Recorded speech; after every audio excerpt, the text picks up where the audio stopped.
All right. Interesting music. Works. It's not my It's favorite. called Feeding the Ducks. I was expecting it to be a little bit more fun, but apparently it wasn't. I just Anyway, put in welcome. reggae. Welcome. Okay. We can That was funny. Now we go. This Oh, is yeah. reggae. Pass the strike. There we go. I was looking for something a little bit more fun. I figured if it was called Feeding the Ducks, it'd be a little bit more fun, but apparently not. I like ducks, so I like penguins. Apparently, I like things that waddle. But anyway, welcome to another episode of Head in the Clouds with us at Go Cloud Careers. My name is Chris Johnson. I am the Chief Operating Officer here. I'm joined by Alonzo Coleman, our Chief Marketing Officer, and Mike Gibbs, our Founder and CEO. We are excited to be here. We are excited to talk about how to be successful. We're going to be talking about the best mindset for success. We like to talk about careers and everything here, but it's not just about your career, it's about your life. So we're going to be talking about how to be successful in life. We're going to be talking about controlling negative thoughts, what types of habits there are for successful people. We're going to be talking about how to see problems as opportunities, and we're going to be talking about changing your thoughts and changing your life. It sounds all warm and mushy and gushy, but we're going to get into the nitty-gritty of it. Because that's important here. We want to make sure that you have the best mindset set for success so that you can have a successful life and have a successful career. So I'm excited about tonight's discussion. I really and truly am. I see I've got 18 people that have voted in our poll on YouTube. Sorry, LinkedIn people, we don't have a poll function for you, but you can put it in the chat. You can put it in the comments section over there on LinkedIn if you want to. The poll on YouTube is, do you want to be successful? The answer is yes or no. So vote in our poll on YouTube. Be honest. So Mike, Alonzo, I'd like to hear a few words from you before I share some things with the audience here. So what is Welcome, going everyone. on? And I love talking about increasing performance. But then again, I'm a coach, and that's what coaches do. They improve people's performance. But this has been a study of mine for well over 25 years on how to truly work and improve your performance. I've taken training from Mark Divine, and he was training SEALs on how to better mindset. I've spoken to pro athletes. I've coached people from all backgrounds. I grew up and trained in cognitive behavior therapy when I did my clinical rotations at University of Pennsylvania Medical Center, where David Burns was working. And he was one of the founders of cognitive behavior therapy after Albert Ellis and Aaron Beck. So lots of that. I went through some enormous challenges and trauma, which taught me lots of things about training pro athletes, performance coaching, and mental control. And I've been helping people now for 2 decades get jobs. And I just love it when somebody gets there. So let's talk about tonight about how to be successful. Give me a hashtag success on both LinkedIn and YouTube and Twitter or Facebook or wherever we're at tonight. So just give me a hashtag success that you want to be here. We're going to talk about some things. I'd like to make it lively. Ask us questions. Let us help you live a better life. Whether you want to be a cloud architect, an enterprise architect, an elite athlete, it doesn't matter. All the things we're going to talk about today still apply. Every problem is an opportunity to be successful. We'll talk about a few challenges and problems in all of our lives and how we turn them into either careers or businesses or new jobs or innovations for people. And then we'll talk about other things. So welcome. Give me those hashtags of success. I want to know you're here, awake, alert, and oriented. And let's have some fun. Over to you, Alonzo. Well, hey, it's always good to be here, gentlemen. And I think it's going to be a really great discussion. I'm really looking forward to hearing what our audience is going to say, how they like to chime in with any questions. And I'm always happy to use whatever challenges or whatever things that I've gone through, and I've experienced some interesting things, and how we can use these headwinds, this adversity, or whatever you want to call it, and turn that into the proverbial lemonade and sell it on the block so that you can turn that into success. So it's going to be a great time.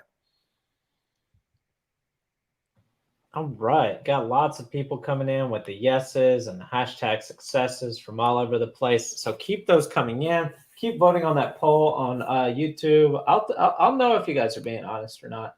So I'm going to leave it up here for a few more minutes. But while we are waiting for you all to finish that poll out, let me tell you about a couple of things. So first of all, we have a free how to get your first cloud architect job guide. It's a completely free document for you. If you're interested in becoming a cloud architect, a solution architect, an enterprise architect, any type of architect that has to do with IT, this is probably a good resource for you. I highly recommend taking advantage of this free resource. It'll cover everything from what it takes to be a cloud architect, what hiring managers are looking for in a cloud architect, what type of experience matters for a cloud architect, and then, of course, what you actually need to know to be a cloud architect. So make sure you get that free resource. The link is in the description. Let me put it over here in LinkedIn as well. And give me just a few seconds on LinkedIn. Sorry, everybody. I'll get that to you here in just a second on LinkedIn. Tyrone's got it in the chat box there from our YouTube account on the YouTube chat. So get that free resource. Next thing I want to tell you all about, we're really excited about this. We don't do these very often, but later this month, we will be doing a Cloud Architect Challenge. This is a free opportunity for you to come in and join us for a Cloud Architect Challenge. What is that? That is where we present a business case to you, and you have the opportunity to design a solution, because that's what the Cloud Architect does. Cloud Architect's not configuring. Cloud Architect's not coding. Cloud Architect's not tinkering. The Cloud Architect is designing. And that is the purpose of the Cloud Architect Challenge. If you think you have what it takes to become a cloud architect or a solution architect, come take the challenge. If you pass the challenge, go get hired. If you don't, let's reevaluate your training. Let's reevaluate the skills that you've been practicing and learning. So sign up for that. It's completely free. The link is in the chat box there in YouTube, and I will be putting it in LinkedIn as well in just a moment. As soon as I finish talking, I can only do so many things at once. So take advantage of both of these opportunities, the free How to Get Your First Cloud Job guide and the free Cloud Architect Challenge that we'll be doing later this month. So I really, really am excited about all of those. I know Mike is excited and Alonso is excited. We love the challenges. We just don't get to do them very often because we're too busy doing training.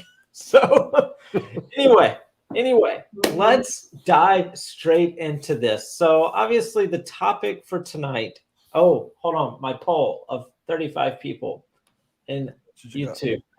Okay, we have someone, I don't know if they're being honest or facetious. So apparently 97% of people want to be successful. So it's not a trick question. Let's talk about this. Let's talk about what success looks like. So the first thing that we want that I really want us to dive into is the key. If you saw our post, if you saw Mike's post yesterday on LinkedIn about turning problems or turning challenges into opportunities, I think that's a great starting point for us tonight. And so, Mike, I'd like to ask you if you could share with us some of the challenge. Well, let's. I'm not going to say some. I know you like to talk and talk and talk. I don't want to. I don't want to pull the buzzer out. So let's give me an example of a challenge in your life and how you were able to turn that into an opportunity, and we'll go from there. Let me talk about how I joined networking and how I made that my career. So many people know I used to practice internal medicine. I was a nurse practitioner, and I kind of really liked what I did. Now, I got married to an incredible woman, and her brother Mike is my best friend. In fact, we're so close that I just tell everybody he's my brother. And, one of the things we had in common, because he was like, a cool mechanic kind of guy, and I was kind of like the person at the hospital kind of guy, but at the time, he loved to play 2 video games. One was Command & Conquer Red Alert, and another one was called Quake. Now, I wanted to have something in common to do with my brother, so I wanted to play these video games with him. I liked video games, but I didn't love them, but, my brother did, and I just wanted something we could do together. So I built this high-end, super-powered computer with, In the old days when a GPU was $30, I put like this $300 GPU in it, and this thing was a powerful system. I overclocked it. It was super cool. And then I would dial up on my 28.8 modem, meaning 2800 BPS, to the server, and I would try and move something, and the screen would freeze. And then 10 seconds later, it would move, and then it would move, and it would move. You try to fire a rocket, and poof, you can't even see if it hit the tank. And that was just no fun in Command and Conquer Red Alert. Now, at that point, I knew that it wasn't my computer. I knew it was the network. I knew that stupid modem, that 2800 BPS modem was causing the problem, and it had latency, and it was just terrible. So I was going to actually be able to compete with my brother because this guy can do anything with video games, and it's just not my thing, but I wanted to be okay, and I needed every competitive advantage. So I started looking at wide area network connections that I could get to the internet. 2800 BPS modem was causing and you know, in these environments, I'm like, well, what existed? And we had Frame Relay in those days, and for about $5,000 a month, I could get a T1 line to the internet, and I could get like a 56K committed access rate. I wasn't spending $5,000 a month. My wife wouldn't have been too thrilled with me. So they had this technology called ISDN, and it was a digital phone line. And basically, you could get two 64K digital lines, bundle them together with 128K. It had super low latency for the time, and I had seen it demoed, and I wanted it. So I called it, I'm sorry, it was Bell Atlantic or Verizon. It was one of those two. It was during the transition. It was 2000. I ordered this ISDN line. I ordered this ISDN modem. And basically, you had phone signal and digital signal, and it was super fast at the time. And it worked. It came in, Verizon installed it. The next morning, I went to call my wife at the hospital. I had no dial tone. And at this point, I drove over to my mother-in-law's house, and I called Verizon. They sent a truck route. The truck came to my house. The tech spent like 8 hours there. I had no dial tone still. So they were coming back the next day. They came back the next day. They got this jury rig fixed. And within 24 hours, I had no dial tone. Well, for 3 months, I had dial tone for basically 4 hours at night. And then in the morning, it would shut off until like 2 o'clock in the morning, and I had it. And, you know, Verizon sent texts. They must have come to my house like 30, 40 times. It was getting ridiculous. And at this point, everybody that came had no idea how it worked. So I went to Cisco's documentation on the internet. I learned ISDN. It, at the time, was so unreliable, it actually had the nickname ISDN stands for I still don't know. And there were all these stupid Q921 messages, which was basically how your ISDN modem would connect to the network, and these Q931 messages were how a call would be set up and torn down. And the next thing I realized, I learned these messages, I learned the ISDN signaling. The Verizon techs came to my house. They tried to tell me it was okay. I said, you know, I'm not getting the right Q921 messages. You got a provisioning issue on your switch, go fix it. And they're like, huh? I said, escalate it to your manager. The manager didn't know. I said, escalate it to your manager. I was talking to tier 4 support.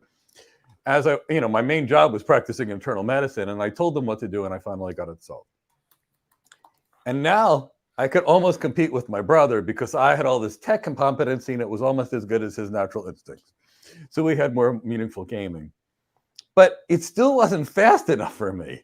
And, you know, now I wanted something super fast. I wanted to create a high-speed network between my brother's house and mine. So the next thing I realized, I buy all these used routers from Cisco. I dumped like $10,000 in routers, which I really couldn't have afforded, but I did it. I then built like 5 servers, and now, you know, I got a whole house. I got this whole perfect geek setup running. I'm running all these network protocols. And then it was like, wow, I really love this BGP thing. It's really cool. I really love this OSPF thing. Next thing you realize, my house sounds like a jet engine. I'm spending $30,000 a year that I really can't afford on tech. And my wife says, hey, by the way, go work in tech.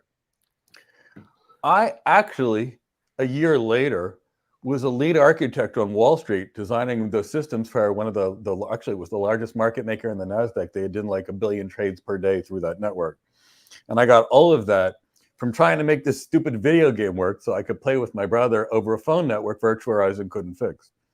So I saw that nobody knew networking. And then, you know, me, I like economics and always look at supply and demand curves. And I went, Nobody can figure this networking thing out. The future is networking. I'm going to become a network expert. And I built an entire career where 2 years later, I was a principal network architect, having a great time designing systems for the world's largest ISPs, all because I couldn't get this video game to work, and all because the technology was slow and painful and it annoyed me. So that was the first thing. Now, that wasn't one of the major challenges I had later, but, just that simple challenge turned into a whole career for me, which is the best thing that ever happened to me, except for my wife. I gotta say, I never thought that I was going to hear the story of Mike the Gamer. All right. That's one for the books, man. It sure is. Yeah. I truly didn't expect that one. So, well, all right. Well, how about, so we've heard from, so Mike has shared a challenge with us. Alonzo, do you have an example of a challenge that you've encountered that you were able to turn into an opportunity that you? Well, let's see.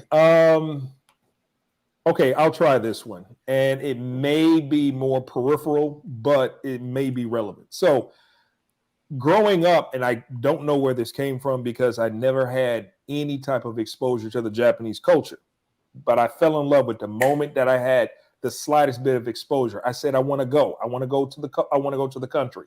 I want to learn the language. I want to learn the culture. I want to learn the people.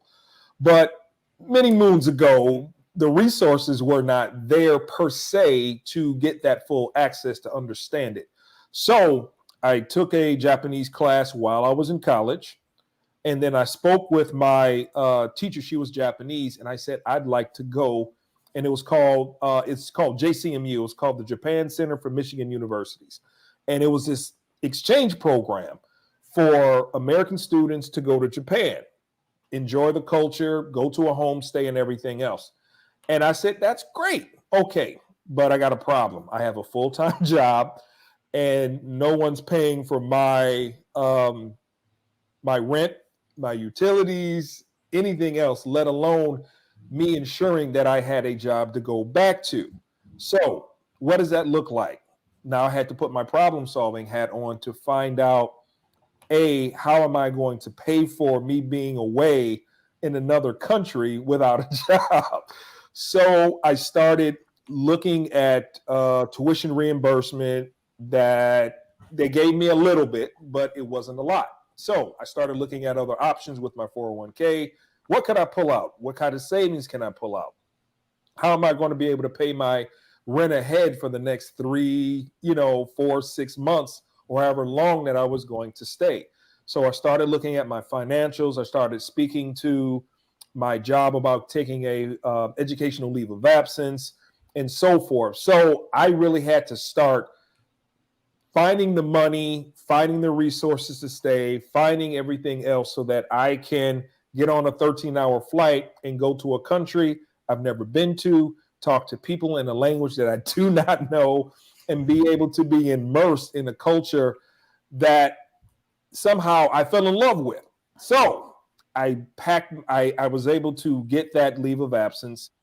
I was able to guarantee my job position for a limited amount of time. It wasn't as much as I wanted, but hey, I'm going to take what I can get.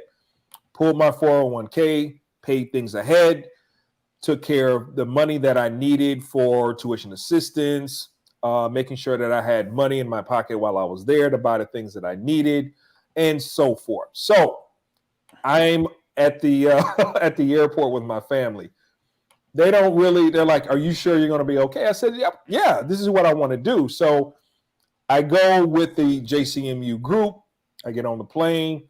We get there. It's midnight. We go to the actual dorm rooms and everything else. So fast forward, because we had about a week to adjust to the time schedule. So I started going to school and going to the classes. And some of these students were more advanced in Japanese. I was at a level of 1 to 4. I was maybe a 0.5. I know that feeling. So you did all this. You did all this lead work. You did all this work. And I said, convincing your employer to let you go, and all this stuff. Yeah. Well, you don't know how to speak Japanese. I don't know how to speak, but 1 through 10, hello and goodbye. That was the extent of my linguistics. So I said to myself, did I just bite off way more than I can chew on this? And then we started our first day, and his name was what's that? What is my Aizawa Sensei? Aizawa-san, he started hitting the ground running about learning Japanese in Japanese. Oh my gosh. So I'm just like, oh, I'm scrambling. I'm saying I'm screwed here. But over time, I started using my resources. I used my Japanese to English and reverse dictionaries. I started really getting immersed into the language, understanding the basics, understanding how to solve for these exams, for these quizzes, going to study groups, going to lab. And it was an intensive immersion program because I was learning like a few years of Japanese within a space of months.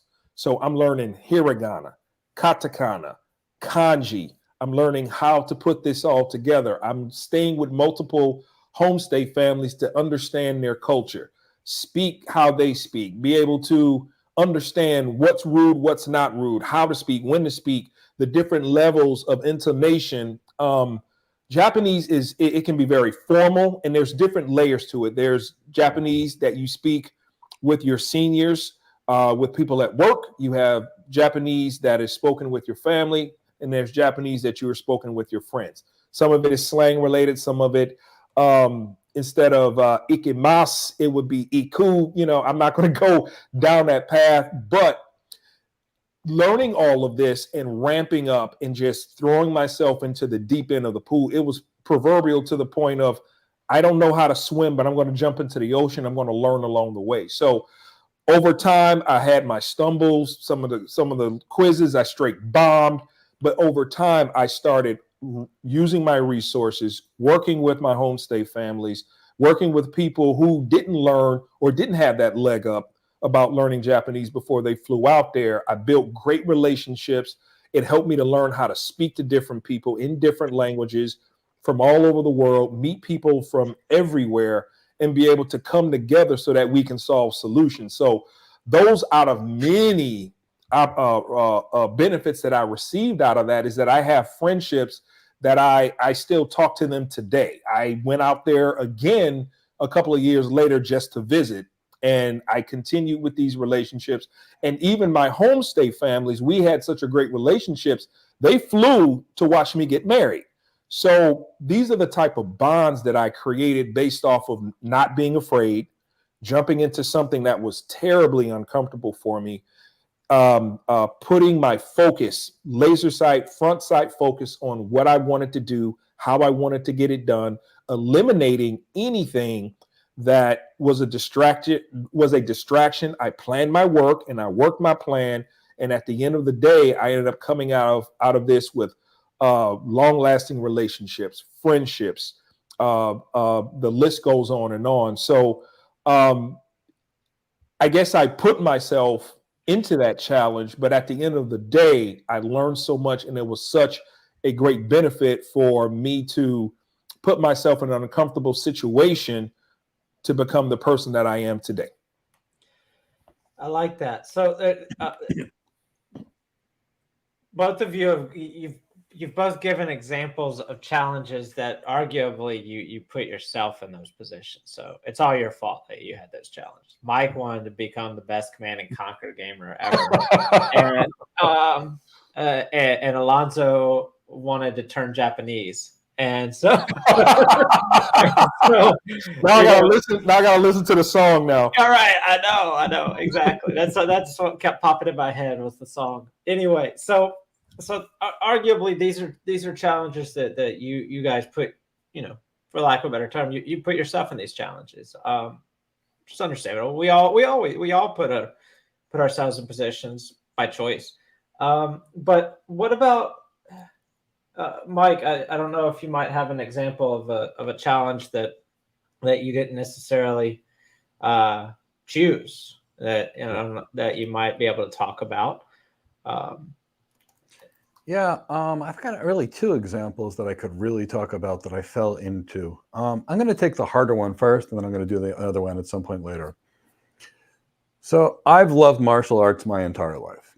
I mean, if anybody could be obsessed with anything, for me, it was networking and martial arts. And when I get obsessed, I really focus. And my team can tell you that. So I would study martial arts for hours per day. I'd go to this martial arts school, this one, take as many private lessons as I could, which was 3 or 4 or 5 a week. You name it. I was like Mr. Karate Kid. And whether that was Taekwondo or Shotokan or Kempo or Jiu-Jitsu, or whether it was Krav Maga or what, you name it, I was involved in it. And I had found that I really loved Krav Maga, which is the combat and fighting style of the Israeli Defense Forces, their military. It was real quick, it was real dirty, it was real practical, and I just loved it. And I had the opportunity to apply to be part of this training session in Israel. And believe me, this was the greatest thing ever for me. I was super excited. I was working out for 3 hours in the morning, 3 hours in the evening to prepare for this for almost a year. Oh, it was the greatest thing ever. Anyway, while I was there, I seriously injured my foot. And for those people that know me, they know that I will never quit until I win or die. That's the only thing that's ever going to stop me, is either I die or I win. And I'm going to keep fighting until I get there. So, I tore a ligament in my foot in the first day. Nobody could identify it. So I taped up my foot, I iced it, and I continued to train with it for 14 more days, 8 to 10 hours a day, which was not smart. I then went over to Hong Kong, delivered some presentations. I then went to Australia for about a week to consult on some healthcare architectures all over the place. It started in Brisbane, and then I ended up in Sydney, ended up spending a week or 2 at Melbourne. By the time I got home, I really couldn't walk on my foot anymore. I saw the first orthopedic surgeon, and they thought it was a fracture. They were wrong. They put it in a cast. The thing turned giant purple, and the pain was unbearable. I went to the first doctor, and they said, you have 2 things. You have a Lisfranc dislocation, which 70% of the people will never walk again afterwards, and you have reflex sympathetic dystrophy. Would you like your morphine pump now, because you're never going to be able to work, sit in a chair, or do anything ever again? I said, no, thank you. So I went to the next doctor. Same conversation. Look, you have RSD and a Lisfranc dislocation. The Lisfranc dislocation requires major reconstructive surgery, but you can't get it because you have RSD. Would you like a morphine pump or pain meds, because there's nothing you can ever do, but you're never going to walk again? I found the third doctor. At that time, I lost the use of my left hand for multiple years. I couldn't even wear a watch. By the time I was done, 13 doctors told me I was never going to walk again. And, so I will tell you, for about 72 hours after the last one, I was not in a happy place. And then I had watched this movie, Peaceful Warrior, which was from Dan Milliman, who was an Olympian. He was a yogi. He was a martial artist. And I went, and gymnast, I went, okay, it's all back to the mind. So I had previously liked yoga. I went to yoga every day with, it was ugly looking yoga, because we had based it around my handicap. It wasn't pretty. And I went every day. In fact, I went so much that ultimately I became a yoga instructor, and there's a 200-hour level and a 500-hour level. And I took the 500-hour level and became a 500-hour yoga instructor under the tutelage of Todd McLaughlin, best yoga instructor in the world. If you're ever in Juno Beach, Florida, I recommend going to Native Yoga. But that's neither here nor there. I then spent about 7 hours a day in physical therapy. And in addition to physical therapy, I hired somebody called their strength and conditioning specialist. These were the coaches that worked with pro athletes. I'm going to tell you, they get pretty expensive pretty fast. So after paying a strength and conditioning specialist for 1 or 2 hours each day for a period of a year, I decided to become one myself. Now, let me tell you, going through that was about 10 times harder than when I did the Google Professional Cloud Architect. It was nothing by comparison. I'd say it was even harder than the CCIE that I did to do this, but I did it. And that now taught me rehab, strength and conditioning, mobility, yoga. I took meditation classes. And then, it was 7 years of all day work. Now I'm sitting in a chair and I'm back to coaching people. And actually, I was coaching people while I couldn't really walk.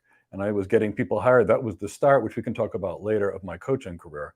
I had done a little bit formal on that, but that's where I really got precise in getting people hired pretty much from any job with any background. But that was the start of it.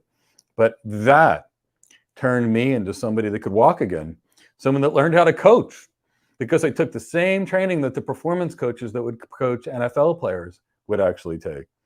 I learned meditation to control my thinking, to control my emotions by trying to control pain. All those things I use my performance enhancement of others.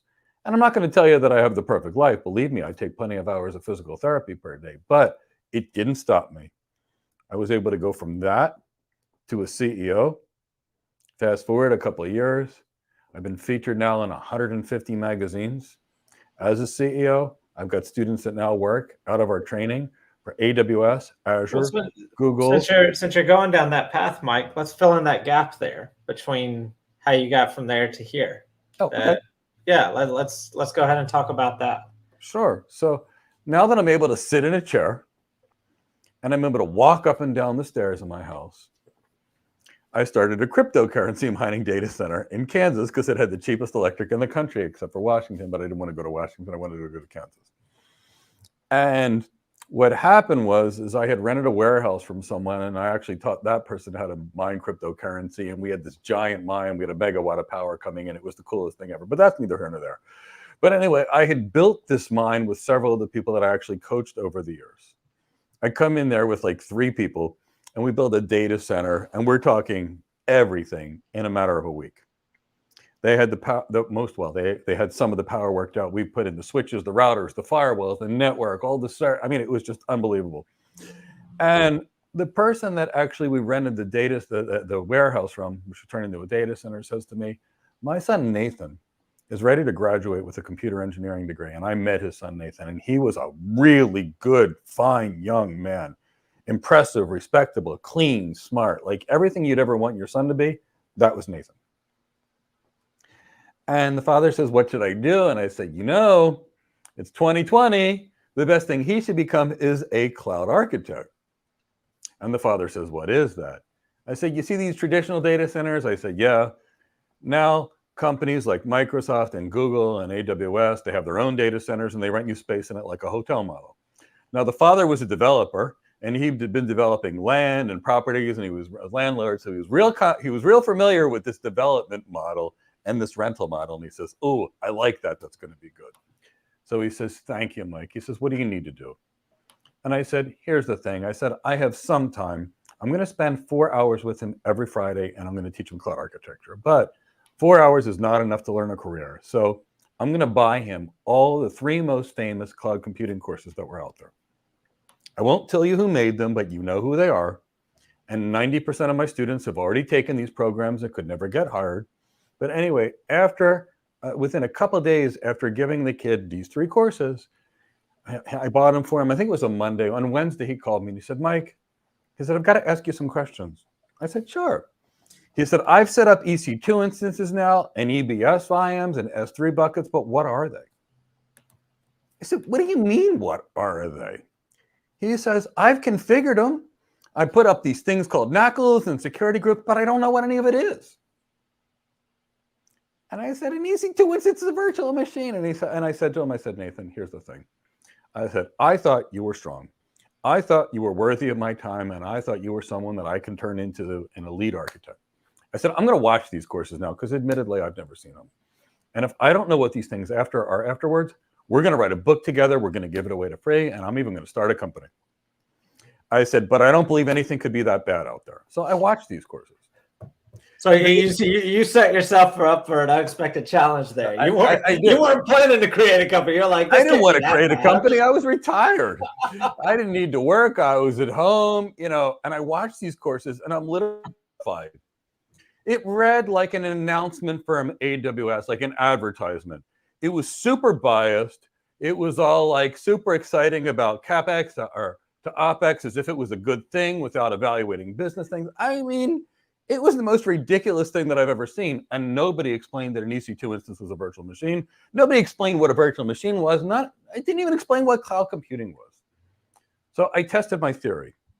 I interviewed 1,000 AWS certified people from these courses, and I asked them how to design a cloud architecture. Nobody knew. I asked them to explain the storage area networks and how they worked. Nobody knew. I asked them what an EC2 instance is. Of the 1,000 people, 1 person knew it was a virtual machine, and that's because they worked for VMware earlier in their career, but they still didn't know. I asked them about how block storage differed than object storage, and nobody knew. I asked them about how to scale a relational database, and nobody knew. And then I see another guy that's out there with his YouTube channel, and he's demonstrating block storage, which is network-based storage off of the hard drive in his notebook. And I looked at it, and it looked like there were a bunch of Linux admins that were now teaching architecture that had never been architects. And when I looked up at all of them, none of them had been architects except for their made-up jobs on their LinkedIn profiles. But that's neither here nor there. So, but the point is I knew that if I was going to get people hired, I had to teach architecture, not systems administration, because that's what they were teaching. And if somebody's goal was to pass an exam, they were great. But if someone's goal was to work as a cloud architect, it didn't teach any architecture. It just taught how to pass an exam. And I wanted people to get hired. So I ultimately made a video on how to get your first cloud architect job. And the next thing I realized, my LinkedIn and my email is packed. Please create a program. Please train me. Please help me get hired. So I created this course. And it was really the most interesting thing. I did not expect it to grow that fast. In fact, I thought it was going to be me and maybe 40 or 50 clients, and I could actually speak to them all on the phone. I was putting my phone number out there on the internet. No, you didn't. No, you didn't, Mike. No, you didn't. You didn't think it was going to get to 50. But Okay. keep going. I didn't actually think it was going to get to 50 people. I thought it was just going to be a little small, boutique thing, Mike's private retirement project. 3 days later, I get somebody hired. A week later, at AWS, I think it was Richard Ofukar was one of our first hires at AWS. And it was Delray gets a security thing. And then it was Ian gets something. And it was like every single day somebody was getting hired. And then, Chris will probably have an interesting point of the story, which I want him to talk about his transition maybe from his career to us, but if he's willing to do so. But the next thing I realized, now I'm in Forbes, I'm in CIO Magazine, Information Week, Tech Republic, Tech Radar, 150 of them. My students now, almost every day, get someone a job. I had somebody within this last month, get a $404,000 job, which we're pretty excited for him about, out of our main $2,500 program. And our students work for AWS, Azure, Cisco, IBM, Google, Accenture, Deloitte, KPMG, Capgemini, PricewaterhouseCoopers, you name it. Apple Computer, we've got some people in there, JP Morgan Chase, Barclays Bank, BBC. And that went from looking at a problem in the industry, saying nobody's going to get hired from this, to saying we have to do it, and poof. And I got to tell you, when I watch somebody get hired, it brings tears to my eyes. And I just absolutely love it. And I got to tell you this, I would have never gotten here if I was still working, traveling the world as an architect. I had retired, I had issues, it was that. I saw a problem, saw an opportunity, and now it's been the most fun ride of my life. Yeah, that's great, Mike. I think that I don't think that you've realized how influential you've been. I mean, we're talking and we're conversing with people from New York to Nigeria, from Lagos to everywhere. And the effect that you have, what people watch, the content that we bring to bear for them to educate themselves and be able to help us take them the rest of the way, that's a global influencer right there. So it's a long way from you thinking you're going to have 5 or 6 people to work with and fortify their career trajectory when you're spanned across hundreds of articles, magazines, dozens of countries across all continents, and they want to learn from you to be a cloud architect. It says a lot. What about you, Chris? You're awfully quiet, man. What about me? What are your thoughts? My thoughts about Mike are, like I said, Mike didn't expect it to be 50 people. I remember when I first met with Mike, I tried to convince him that it was going to be 50 people, and he didn't realize that. But I guess I'll take an opportunity to talk about challenges here. But I want to talk. I'll give an example of a challenge, because you guys have given good examples of challenges that arguably took a lot of thought. They took a lot of work. They took a lot of diligence. They took a lot of um, a lot of work. But so far, don't think you guys have talked about a challenge that requires recognizing the opportunity. You're the child, and so I want to talk about an example of mine that is purely about recognizing opportunity. So I worked in hotels. I worked in hotel development and new hotel openings and uh, hospitality for nearly 12 years. And my wife and I both worked in hotels, and she still works in hotels. I do not. I am now here, obviously.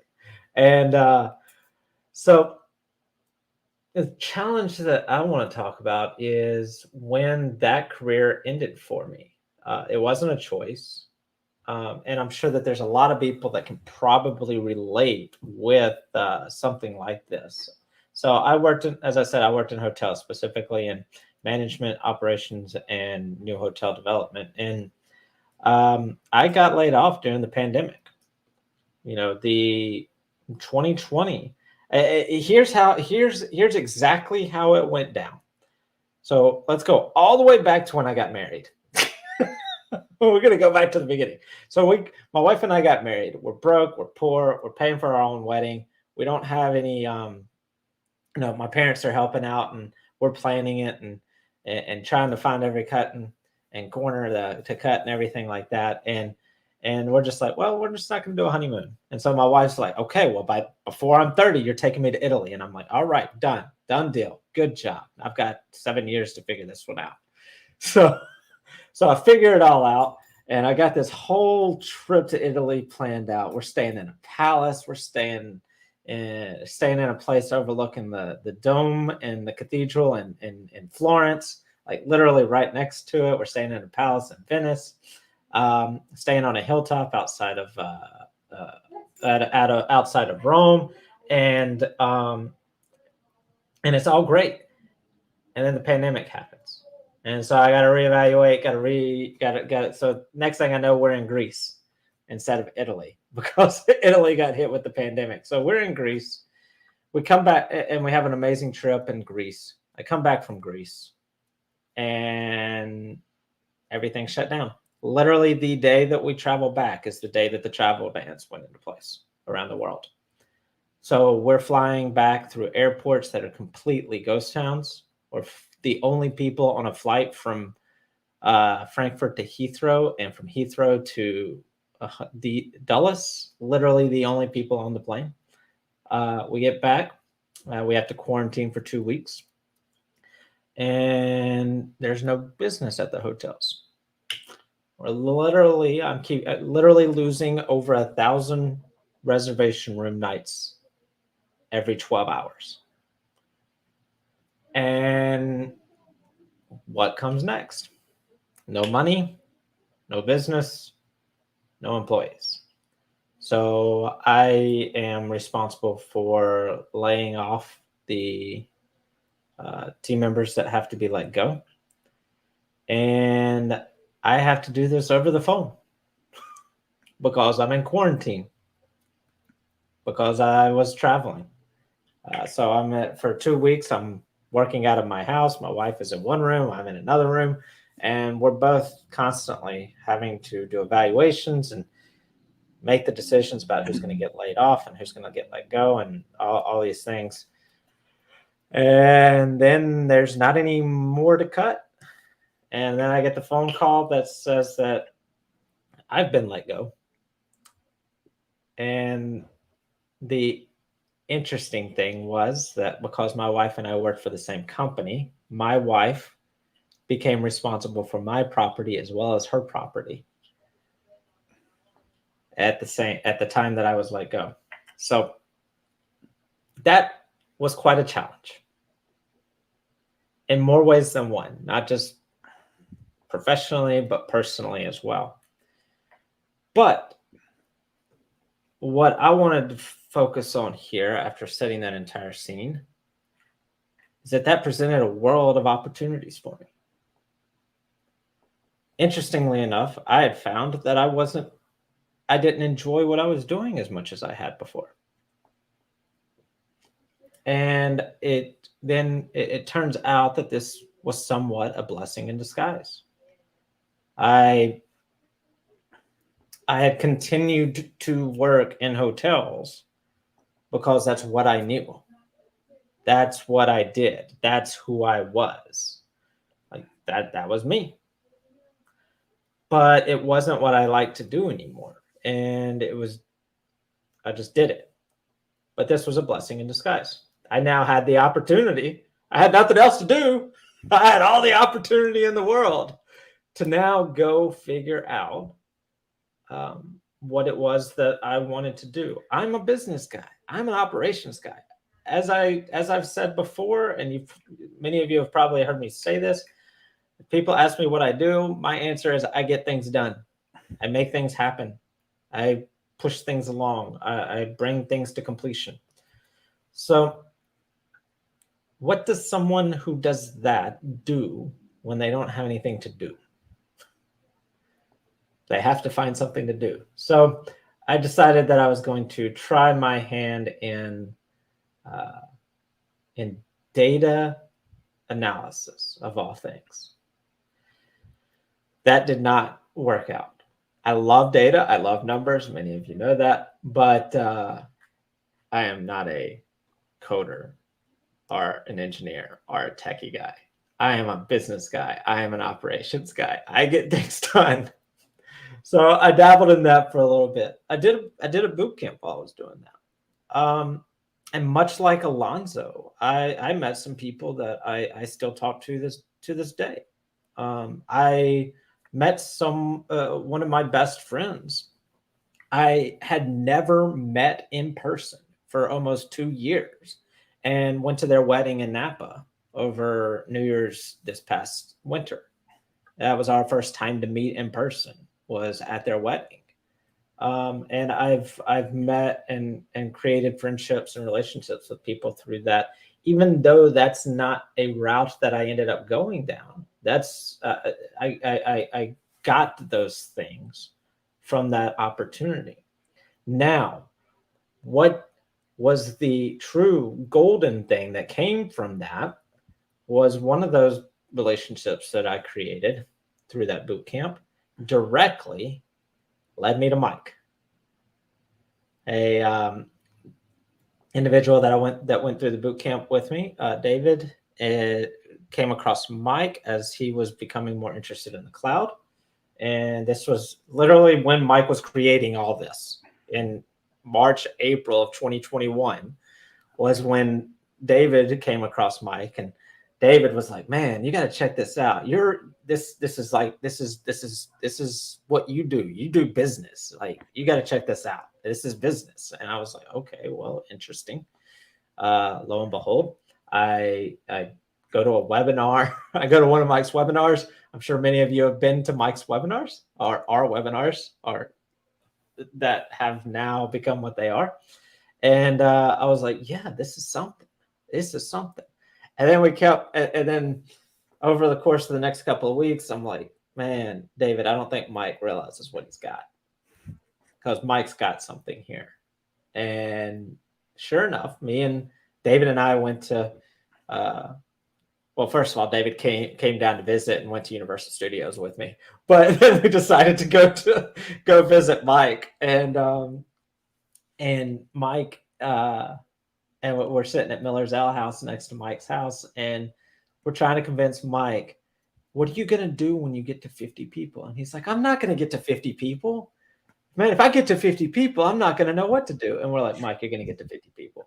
At the time, he had like 20 people in the program, and we're like, "Mike, you can't keep doing this. Like, you can't do this and this and this and have a LinkedIn private channel to try and submit assignments and do training on Zoom for 4 hours a day and then try and be on YouTube for Q&As and then do a webinar 2 times a week and all this by yourself.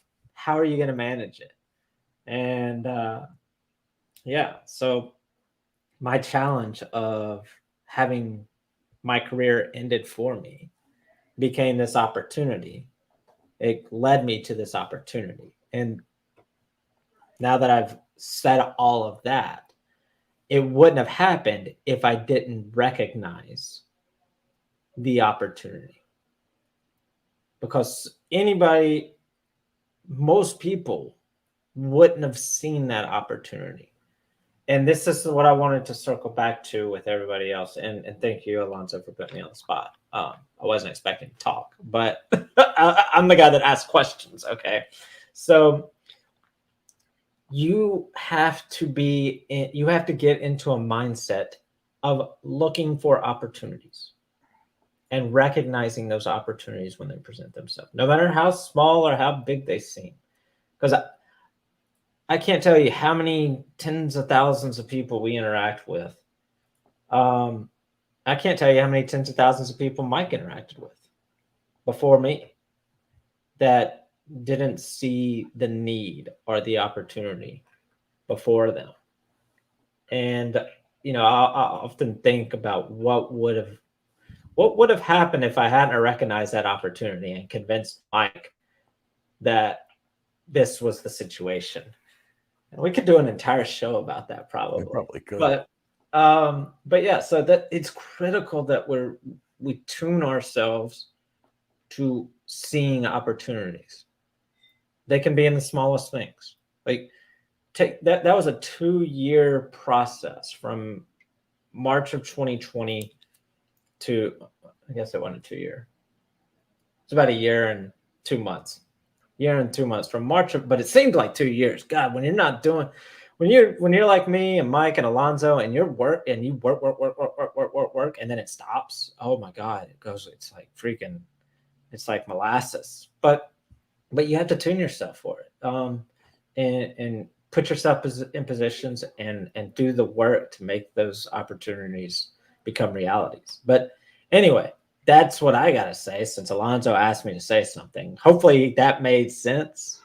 But it was right on time, Chris. Yeah. So, yeah, turning challenges into opportunities. Thank you for letting me ramble there, everybody, since I wasn't expecting to. We didn't have the buzzer, but we're going to let you slide this time. Tyrone's got the buzzer. He just got to find it. I have not shown Tyrone where the buzzer is. Oh boy. Don't tell him. So we got a couple of questions that I want to take from the chat box, unless you guys want to follow up on that before we get to some questions. No, I think that I would love to hear what people have to say, and maybe we can share some insight along the way with that. And absolutely. And I know we had a pretty ambitious agenda. Successful people habits, which hopefully we can talk about tonight, but also the controlling your thoughts, emotions, and thinking for success is so critical. Yeah. I'm only going to go to a couple of the questions. But if we don't get to all of that tonight, I just want to make a second night out of it. Because the controlling your thoughts and emotions, that's the difference between the CEO. It's the difference between the Olympians. It's the difference between the SEALs and others. And I want to make sure that we communicate that either tonight or another night, because it's so important. Yeah, I think we're probably going to cut that in half and use that. If you're looking at the show notes that we shared, after that, what successful habits look like, going into controlling your thoughts. I've got a feeling that's probably going to be our cutting point. Yeah, that's what I was thinking. That's why I wanted to make to live TV. Everybody, you just got a second episode out of this. So, actually, you know what? I'm not going to make that decision for you. You're going to make that decision, everybody. Let me find here. How do we do this? Do you want? I'm going to make a poll. I love polls.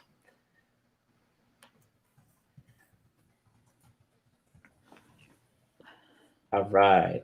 There you go. So I put that in the chat box, guys. There's a poll for you on YouTube, and if you're on LinkedIn, just leave us a comment. Say yes, I want a second part. Because otherwise we got to fit it all into an hour left. Because in case you couldn't tell, we like to talk.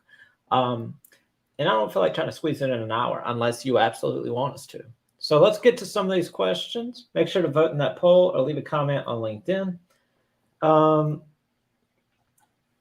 Mark helped us out by addressing this a little bit in the in the chat box. But earlier, Nelson asked, can one get a cloud-based job with just an AWS Cloud Practitioner certificate? So, Nelson, I want to break it down. You don't need any certificates to get a job if you have the right skills. But there is nothing in the Cloud Practitioner, AWS Solutions Architect, or AWS Solutions Architect Professional that has enough to get anybody any job. So I just want you to think about this. You are the gift. You and your skills are the magic that can do something. A certification is like putting wrapping paper on the gift, but there is no substance to the certification. And when someone only has a certification and they go on an interview, the employer sees an empty box with nice wrapping paper. So get your skills up, and you can get hired with or without the certification, but the magic happens when you get your skills up and now you become awesome. And then you get the certification, and it's sort of like putting the wrapping paper around the wonderful gift, and then you can get any job you want. So skills first, certifications last.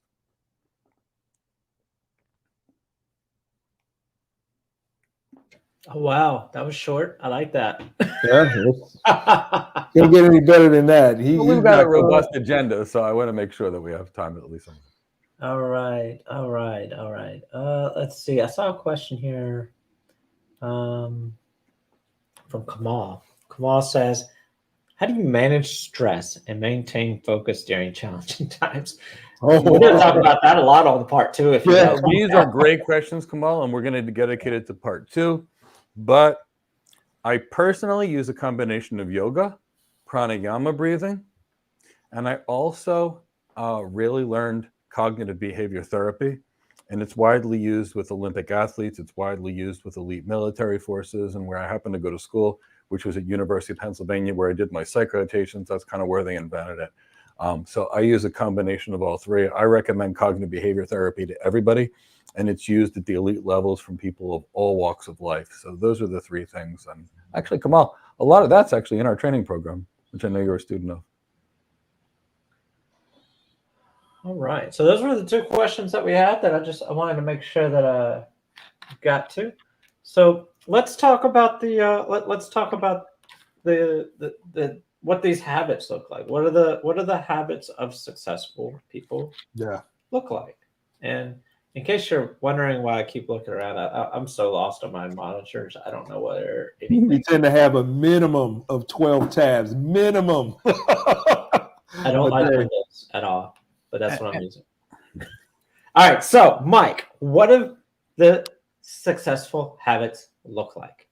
I'm going to give you 7 of them. Now, the reality is there's others as well, but I'm going to start with the most important 7. The first one is actually listening. The most successful people listen far more than they speak. We gain no information by speaking. We gain information by asking the right question and listening. Successful people listen, but they're extremely selective who they listen to. You know, for the programmers, and I'm definitely no programmer, I'm an architect, but they used to have a term garbage in and garbage out. We have to listen, but we have to be selective in who we listen to. A broken clock is right twice a day. Now, I want someone that's right more than twice a day. I want someone that's right most of the time. So I listen, and listening could be reading. Listening can be having a conversation, but the key is listening to the right people. And that really means people who have either gotten to your ultimate end goal or others who are truly successful at other things, because successful people follow certain habits, there are certain things, and typically that's where I want to get my advice. Next, successful people are open-minded. The world was flat until Christopher Columbus showed us otherwise. It was flat. You know, many people thousands of years ago found it really hard to carry stuff. You can only put so much stuff on a donkey, and how would you carry things? And then somebody invented the wheel. But you got to be open-minded to see the possibilities. If you're closed-minded, you're never going to find anything, and successful people are that. Now, here's the next one. Successful people believe in themselves. Now, if you don't believe you can do it, I promise you, you can. If you read The Art of War, and it's one of my favorite books, everybody knows that, loosely translated, there's a passage which says, win first and then go to war. Really, the key is you have to see the win in your mind. I like to watch gymnastics. We all know I love Simone Biles. She's like magic when she was flying through the air. She was flipping. She was doing things that looked physically impossible. You could see her ahead of time. You could see her. She's like doing this, acting out the routine in her mind. She's seeing it successful. You see that about times, but you got to believe in yourself. If you go in an interview and you don't believe in yourself, the interviewer can see it and they can't hire you because you don't believe in yourself. If you go to a bank and you want to borrow money to start a business and you don't believe in it, they definitely won't believe in it. I promise you. If you have a goal and you don't believe you can do it, you won't invest in the education to get there and you won't get there. So you have to believe in yourself. And successful people believe in themselves. Next, focus. Oh my God. Successful people are like a laser. When they focus on something, they are so obsessed. Everything goes to that one thing. My wife has to get me off my phone at 10 o'clock at night. She's like, dear, it's time. You can't sleep.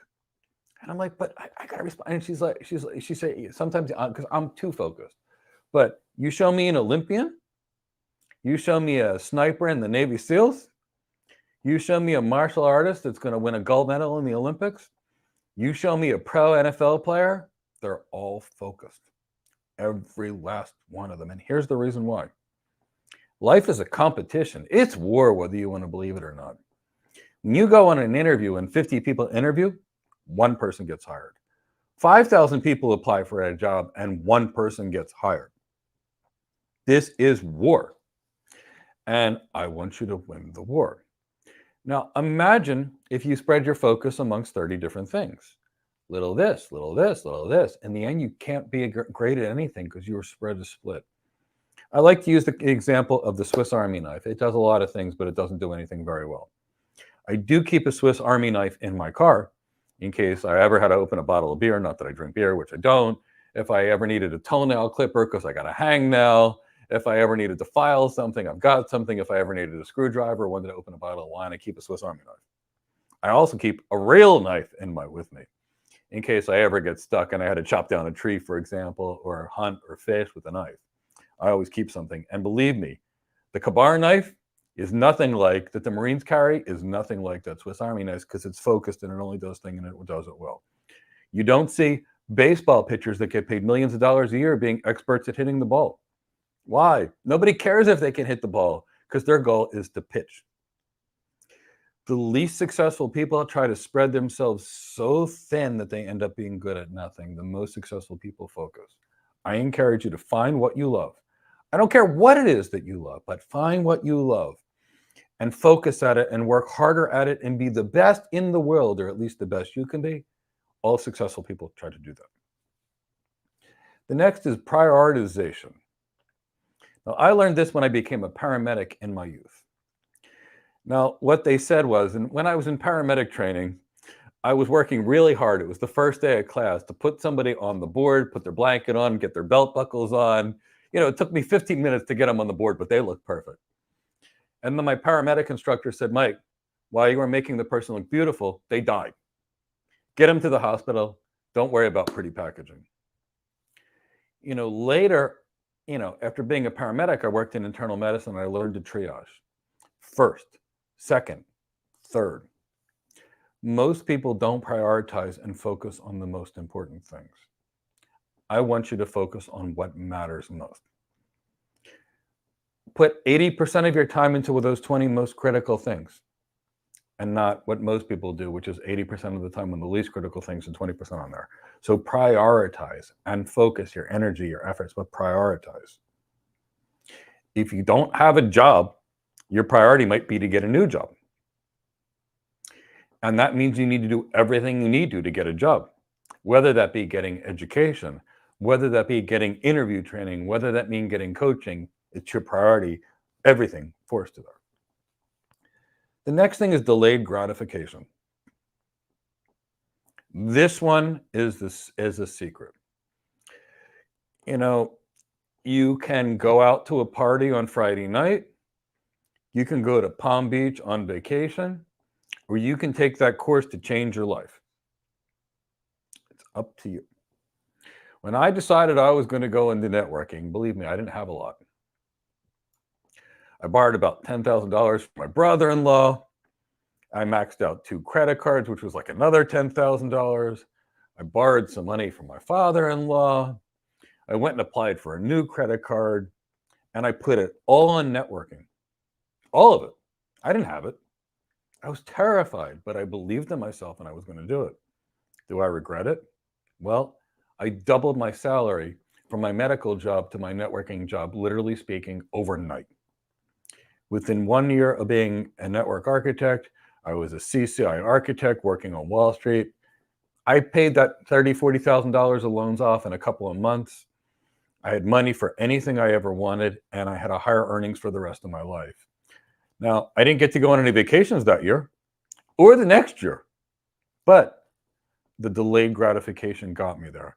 Now, I had friends that were buying Porsches and Mercedes and Lexuses, but in the end, when it came down to it, they had nothing for the future because they didn't save anything left.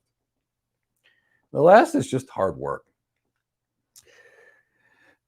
You know, I think I alluded to it earlier, and I want to hear your guys' thoughts as well. You know, there's 2 approaches for me. I'm either going to win or die trying. And I'm not really exaggerating the concept. I will put everything I have into succeeding. When I hurt myself, and I always was like this, but when I hurt myself, I got some training from Mark Divine at SEALFIT. I couldn't physically do those things, but he had mental toughness training. And I always admired Navy SEAL buds. You know, the amount of torture these individuals face just to see who's going to quit and who's not. By the time you get someone through buds and they start off with like 250 of the most elite people and they end up with 20, those 20 people can deal with anything because they're never going to quit. They're in 55-degree water, and believe me, that feels miserable, for 8 hours a day, not sleeping for a week, doing 1,000 pull-ups every day while running 20 miles a day and boating 10 miles a day and swimming 3 miles a day. That's them. And does it hurt? Of course it does, but they don't quit. Was it Mary Lou Retton who did a flip on a broken leg and landed on 1 foot? I saw that and went, wow, that's what it takes to be the best. And really, those are the traits of people. It's listening. It's being open-minded. It's believing in someone's selves. It's focus. It's the ability to prioritize most important over least important. It's the willingness to delay gratification.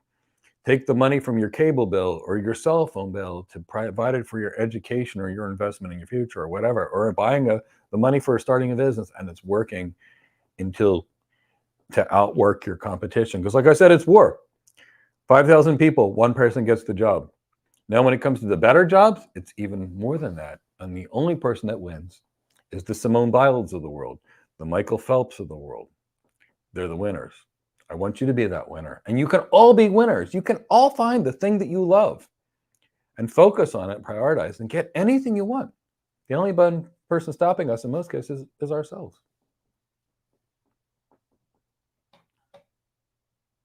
All right. So yeah, good stuff there. So I want to ask Alonzo. Alonzo, which of those seven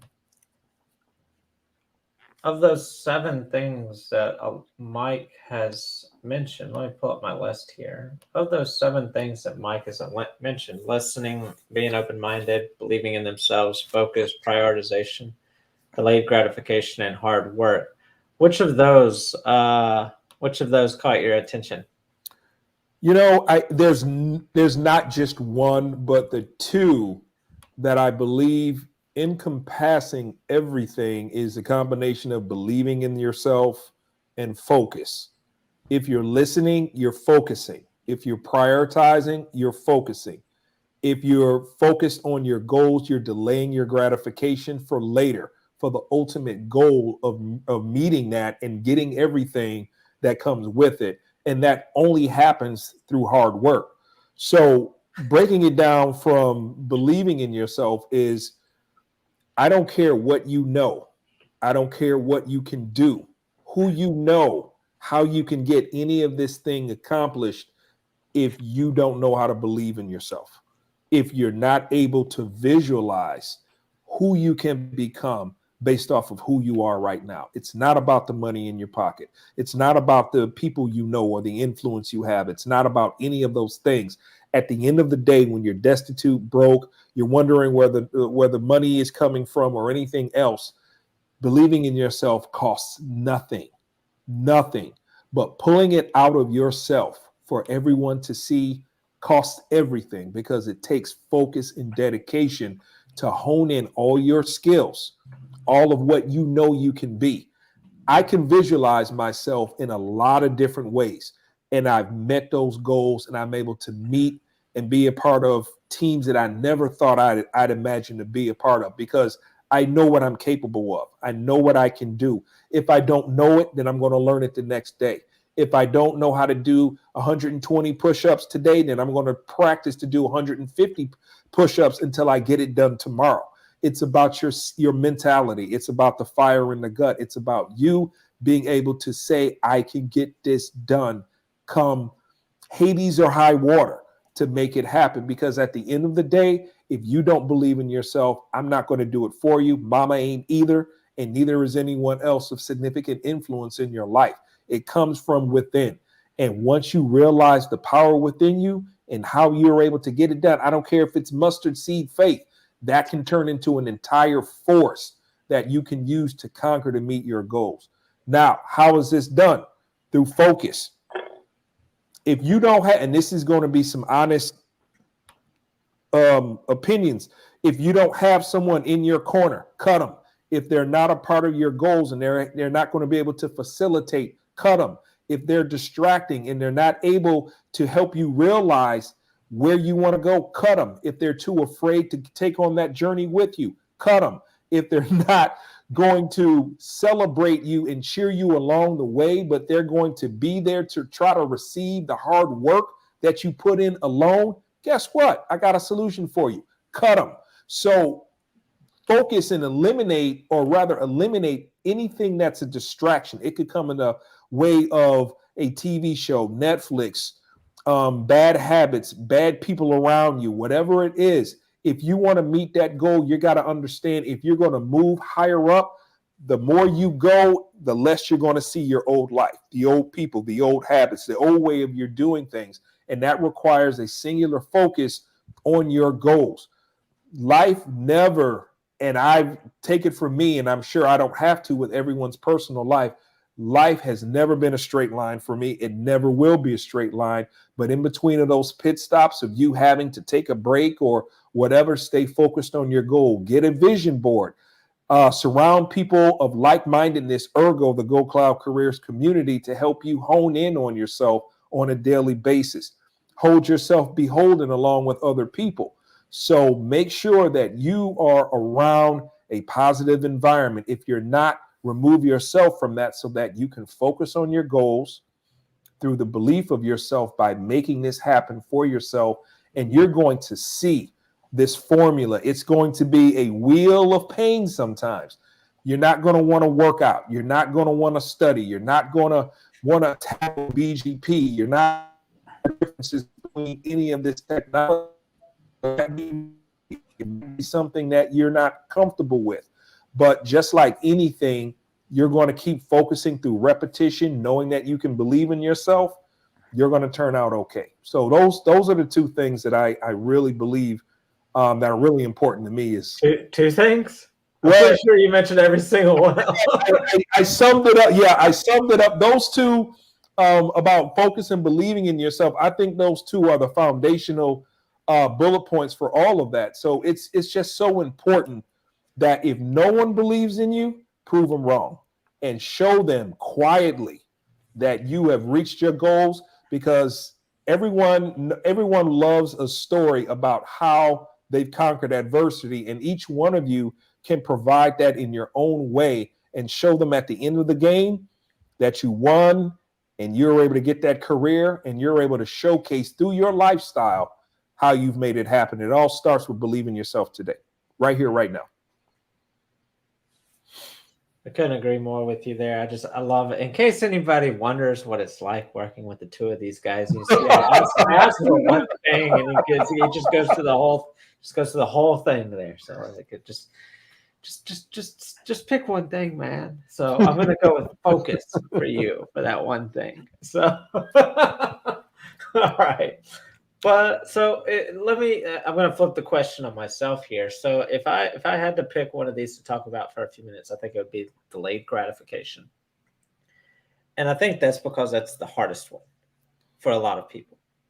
And Mike mentioned that it's a secret, and I don't think it's so much that it's a secret as much as how it's just hard. It's hard for a lot of people to not be happy right now and to not be satisfied right now. And we look at it as, I mean, we even see it in, we tell people for a week, come to this, we're going to be talking about this, we're going to talk about this for a whole week. We get better response if we tell them about it 30 minutes beforehand. And so, and that's just a very oversimplified example of instant gratification versus delayed gratification. But if we take it a step further to talking about your career or your life, let's talk about relationships. Maybe you want to get married right away, but it's probably not the best idea. You probably should wait.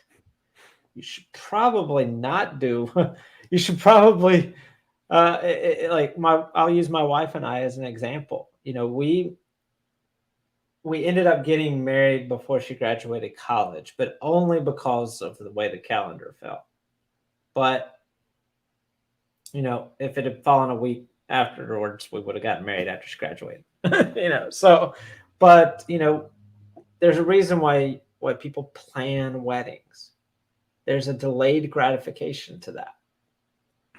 There's gratification along the way for completing a few different things, getting the dress or having a engagement party, or having these different showers and stuff. There's some gratification for those things along the way. But the big thing is delayed. Months and months and months, sometimes years, it's delayed.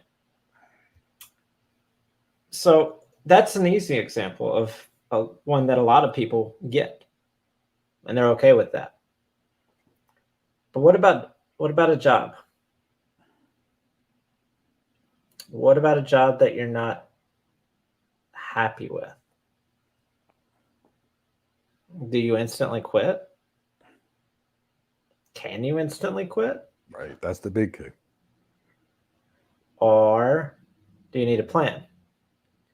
Do you need to, and I'm going to pull an Alonzo here, do you need to focus, believe in yourself, prioritize, listen, and do the hard work to get the delayed gratification? So I really want to talk about that one, and I'd like to hear what Mike has to say about the delayed gratification, because I'm still learning the delayed gratification thing. I don't practice it every single day, every week, or every month. Sometimes I won't right now. Luckily I live in Florida. I love roller coasters. I like amusement parks. So luckily I live in Florida. So I don't practice delayed gratification when it comes to going to amusement parks. That does not exist with me. If I want to go to an amusement park, it's happening. I'm gone. It's done right now. So, I'm not always practicing the delayed gratification. So, but yeah, Mike, I'd love to hear what you have to say about that, just because I think that's the one that we can dig into a lot more, that a lot of people just don't talk about. To me, delayed gratification is everything. If we look at people that have an easy retirement, they weren't the people that earned the most money or spent the most money in their youth, or the people that saved it when they were younger. I remember when I was living in New Jersey, and I had a really good enterprise architect job. a real good job. And I remember I was working with an account executive, a sales rep, and I had my beautiful 4-year-old Honda Accord, which was like the greatest car ever. And he proceeded to say to me, Mike, can't you afford a real car? Now, of course, he was driving some expensive German import. And I said, I love my car. It's paid for. Now, I say this because the next sales guy said a similar comment to me. Well, they were having a car that was showing people. I paid off my house with the same money. I had no stress. I was able to retire at 34 because I didn't get all the fun stuff. I didn't get all the toys. I didn't care about the toys. I was able to make investments. When I was in college, everybody was getting drunk and partying. I was not. I got married. I've been with my wife now for 28 years. Best 28 years of my life. Everybody else was going to parties. I was busy working to take care of my family. I don't regret it for a minute. When I was a firefighter paramedic, that's how I paid my way through school. I remember Friendly's used to give us 50% off. And I had nothing. And I had an $8,000 tuition bill in those days, which doesn't sound like much, but it was in 1993. And $8,000 in those days was like $25,000 today. And I paid it all by working. And when everybody else was going to Friendly's, I couldn't afford it. So I ate a can of tuna straight out of the can with some whole wheat bread, which I no longer eat anymore. And, it was cheaper. Now, the reality was I was probably healthier anyway than they were getting their wonderful hamburgers, fries, and sundaes. But the point is I just didn't have it. So I invested the money in my education. I invested it in master's degrees. I invested it in leadership training, and it changed the trajectory of my life. When everybody wanted to go out on a Friday night in high school, I didn't. I went and focused on my future. So, I'm not saying that everybody has to go to that extreme, but I'll tell you, it changed my life. And, when I look at my in-laws, they came to America, my father-in-law, and I hope I don't cry because I just lost him and he was an amazing person to me. He came here, he owed money on his ticket. What did he do? He worked 3 jobs. He did cement with his brother. He worked as a dishwasher. He worked as a cook until he could afford to buy his own restaurant. He lived with nothing to take care of his family. He delayed all that gratification. He made sure his family had what they needed. But, my father-in-law, God rest, wow, he did everything for his family. He delayed that gratification to make sure his kids could go to school, have a future. I think he helped my brother-in-law buy a business, sent him to school, sent my wife to school, and he came with nothing. But he worked hard. He saved it to feed his family, take care of his family, and he took really good care of me, and he taught me many things. And I'm sorry, but just a huge loss for all of us. But that's kind of the thing. So delayed gratification is the secret. To invest in a business, you need to do it. To pay for your MBA, you need it. To pay for a training program that can triple your salary, you may need to save for it. But which is more important, the cable TV show and the expensive cable package, or funding your education, or funding insurance, or like healthcare insurance? I don't know. But you got to make that determination. It's personal. I personally say that delayed gratification is really, really critical. Yeah, and I think, I want to ask people, don't be shy. Ask if you've got any questions about about this topic, or any of these about the mindset for success, and recognizing challenges and opportunities, and the successful habits like listening and being open-minded and believing in yourself, and focus and prioritization and delayed gratification and hard work. And yes, I'm reading off my list over here, so I stay on script. And please ask us your questions, or provide any comments in the chat box. We want to make sure that this is interactive for you. But I wanted to follow up on that one with the talking about the prioritization and focus. Alonzo talked a lot about the focus earlier, and we've done a whole show about focus before. And I think we could do an entire series for the rest of our lives about focus and prioritization, because I think that's something that's really missing in, I'll just say, society these days is focus and prioritization. And if you have the ability to implement even the smallest amount of practiced focus and prioritization towards reaching a goal, you're going to set yourself apart from everybody. And that's just even just a little bit. And imagine if you make it a practice discipline that you're doing to the fullest, focusing on your goals, prioritizing your goals, build goals stacking on top of each other, having smaller goals that build up into larger goals, and prioritizing those and staying focused on those. But what I want to talk about that for a second. But the irony of it is I want to talk about it, but at the same time I want to say that it's more than just talking about it. You can't just talk about being focused on something. You can't just talk about being prioritizing something. You have to do it. You have to write it down. You have to practice it. You have to hold yourself accountable. Take it a step further. You can't just write it down and just expect it to happen. You could put together the best plan in the world, but then you actually have to implement it and follow through. And that requires the focus and the prioritization. And that's where a lot of people fall apart with the focus. Is you're like, I'm focused on this. I'm focused on this. Are you really? Are you really focused on it? What are you doing that shows that you're focused on it? What are you doing that shows that you're actually prioritizing whatever this thing is that you're saying is a priority? What are you actually doing to make it a priority? What are you actually doing to be focused? So I wanted to talk about that for just a few seconds. And also, again, ask people to put any questions in the chat box. I saw a question from Mark earlier that I'd like to get to. So Mark asked, could you please provide us your thoughts? He asked Mike specifically, so I'll let Mike answer because I got thoughts about this too. As a business owner and a hiring manager, on why certifications are almost always asked for, but have very little bearing on someone getting the job. Mark, so there's two situations where certifications are valuable. If it's a CCIE or a CCDE, it does mean something to employers because those two certifications are so hard to get that chances are you know something by the time you're done them. But let's talk about why. So Mark, I'd love to have you as a network architect in my organization because you're incredible. Now, here's why it's nice for you to have a certification. I know you, Mark.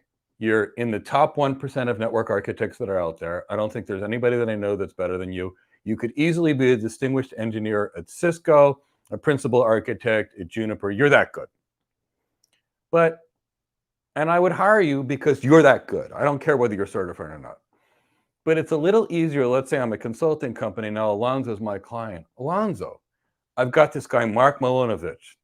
He's one of the best network architects that I know. And he's a CCIE certified architect, and he's got 10 years experience. Throwing in the CCIE makes somebody sound better. Now, the reality is, I don't care if you're a CCIE. The customer doesn't care if you're a CCIE either.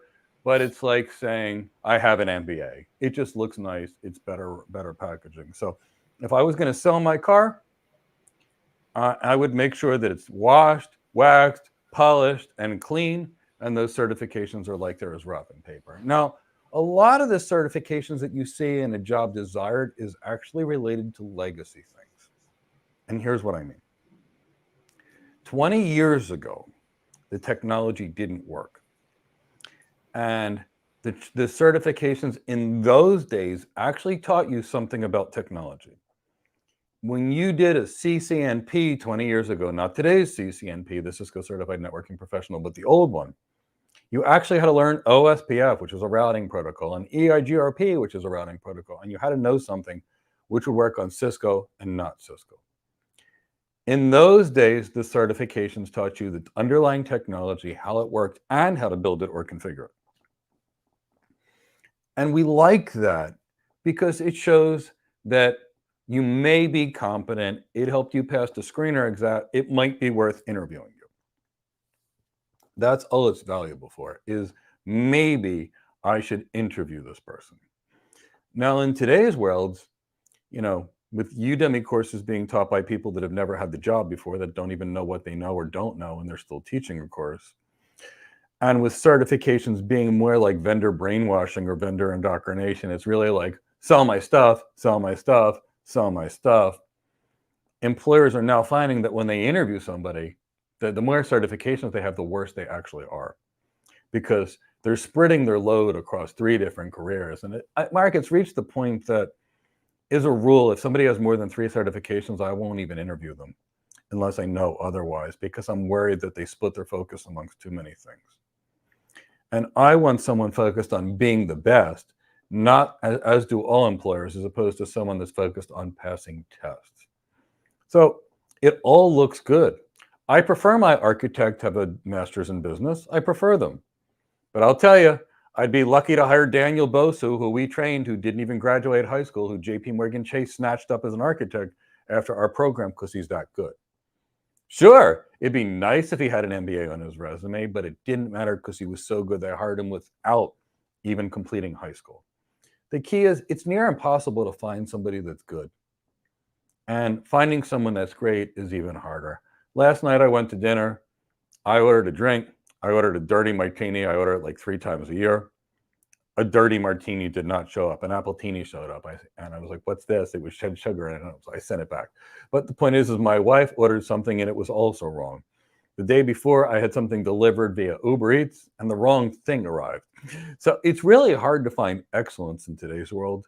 And as employers, we're grasping at straws, trying to think about something. And it looks nice to have it on the resume. Now, also consulting companies like to say it. Hey, I got Alonzo. He's got 15 different certifications. Yeah, it sounds good, right? And the reality is they only care that Alonzo can do his job. But it's a great question, Mark. Yeah, if you'll allow me, I'd like to add in a few skeptical comments here. So from a previous HR coordinator's perspective and a hiring manager. Mike mentioned it briefly that certifications are an attempt to gauge competency, because competency is one of the most difficult things to gauge. And so certifications and experience are the 2 things that most screeners utilize to gauge competency, because as Mike has mentioned, 5,000 people apply for a job. Nobody's really reading the 5,000 resumes. They're going to look for these key indicators, unfortunately. Certificates, credentials, whatever they might be, diplomas fall in the same category.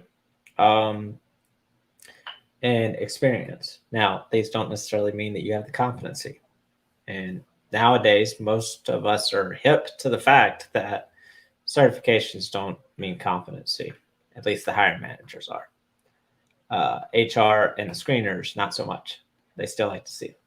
Now, it also might have something to do with the fact that the companies that are providing these certifications have a combined market cap of nearly $10 trillion.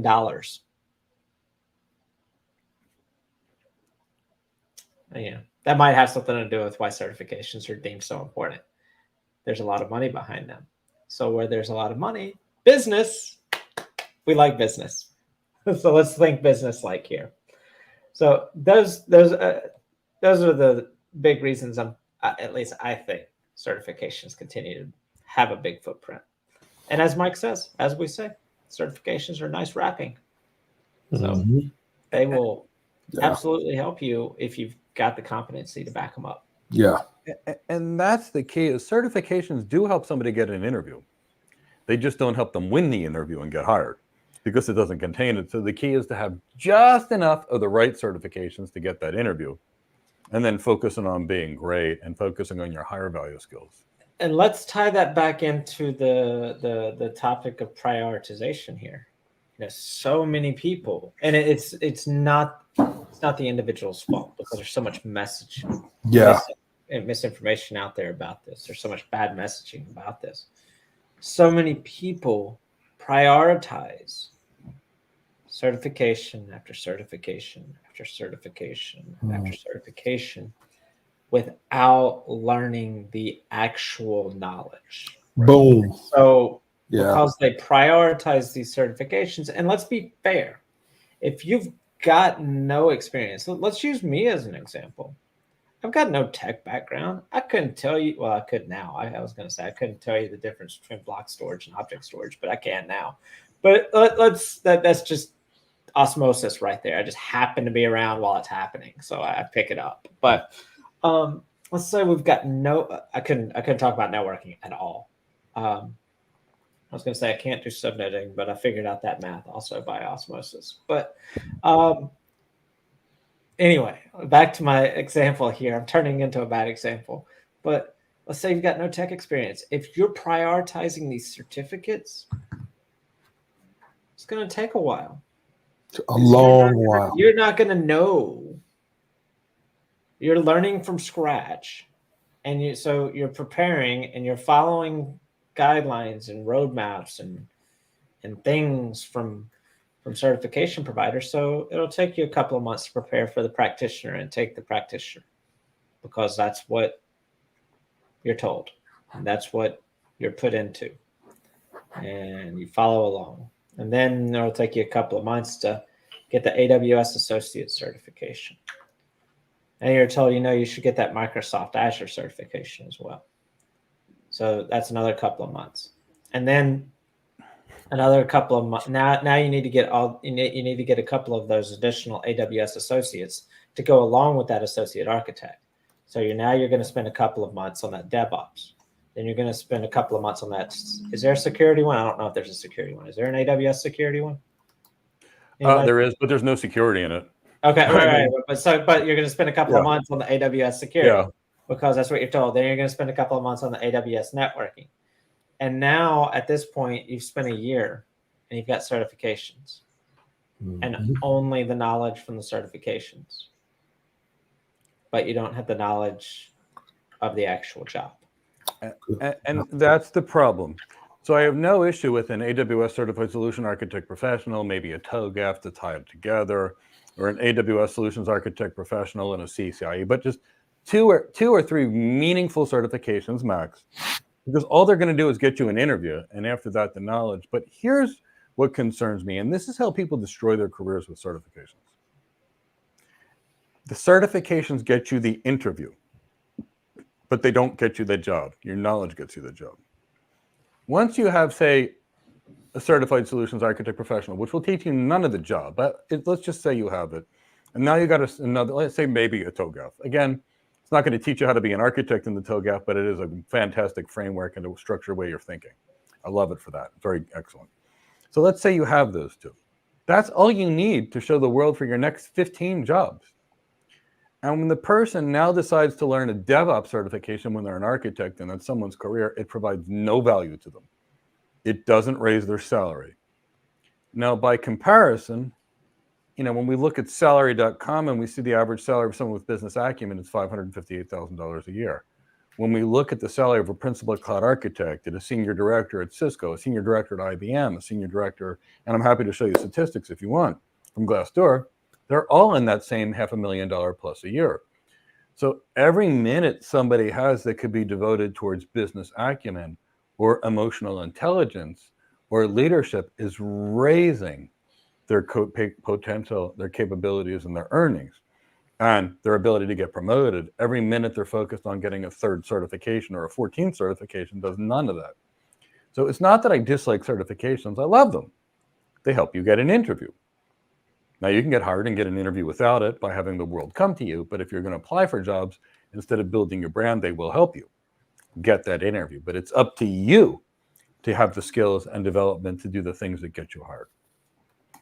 All right, so I'm going to Yeah. do these questions backwards, and then we're going to wrap up. So, and I do want to say, Benson Emmanuel, I'm saving your question for last because I'm going to use that as our wrap up because it's a good question to wrap up on. So, Richard says, so just to be clear, you're not saying that competency excludes certification. No, the two are completely mutually exclusive. They are completely irrelevant of each other. I think you can barely make it past the computer tracking system for interviews unless you support AWS Azure. That's true. And that's why we like to say that interviews can help you get that interview because they help get you past that. Those are arbitrary systems that are in place.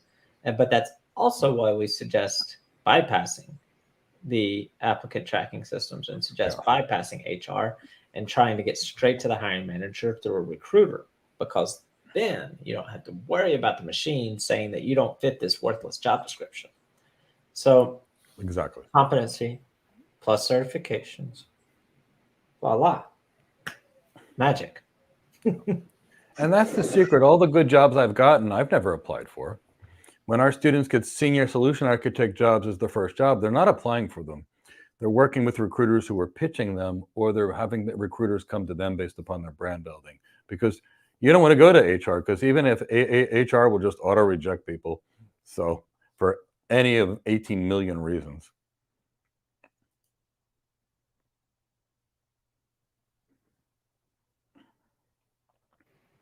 Okay.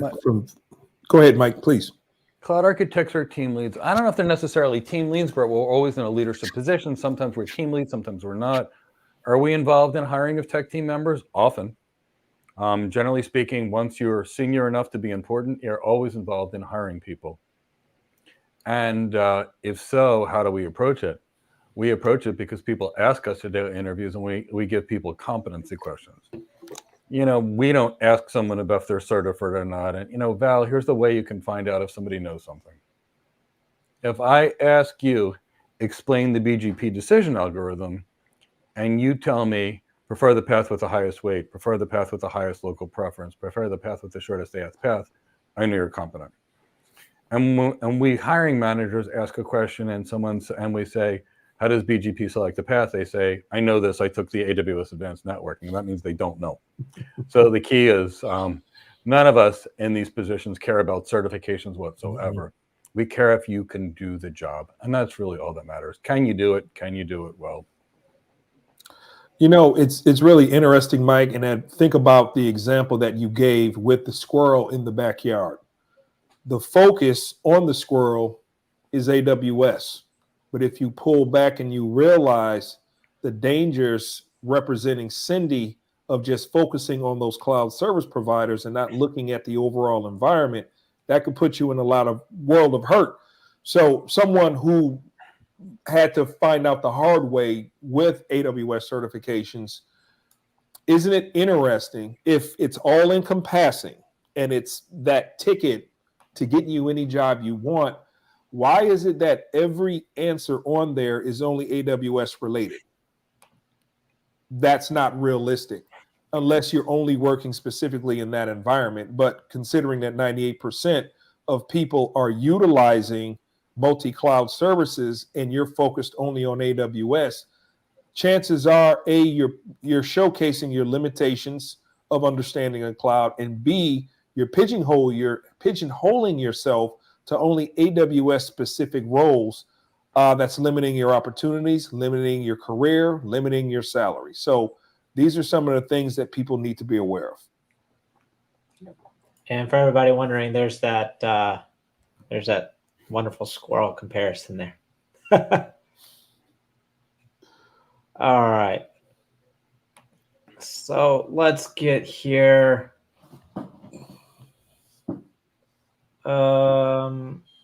Igor asks, what do you recommend for non-native speakers? Focus on technology, focus on mastering English, or business? Well, Igor, a couple of things. It depends first on the job. If they're an engineer, I want them focused more on the technology. If they're an architect, they need to be focused more on business and communication. So the question is, where does this person want to work first? Let's say I'm Greek, and I want to work in Greece.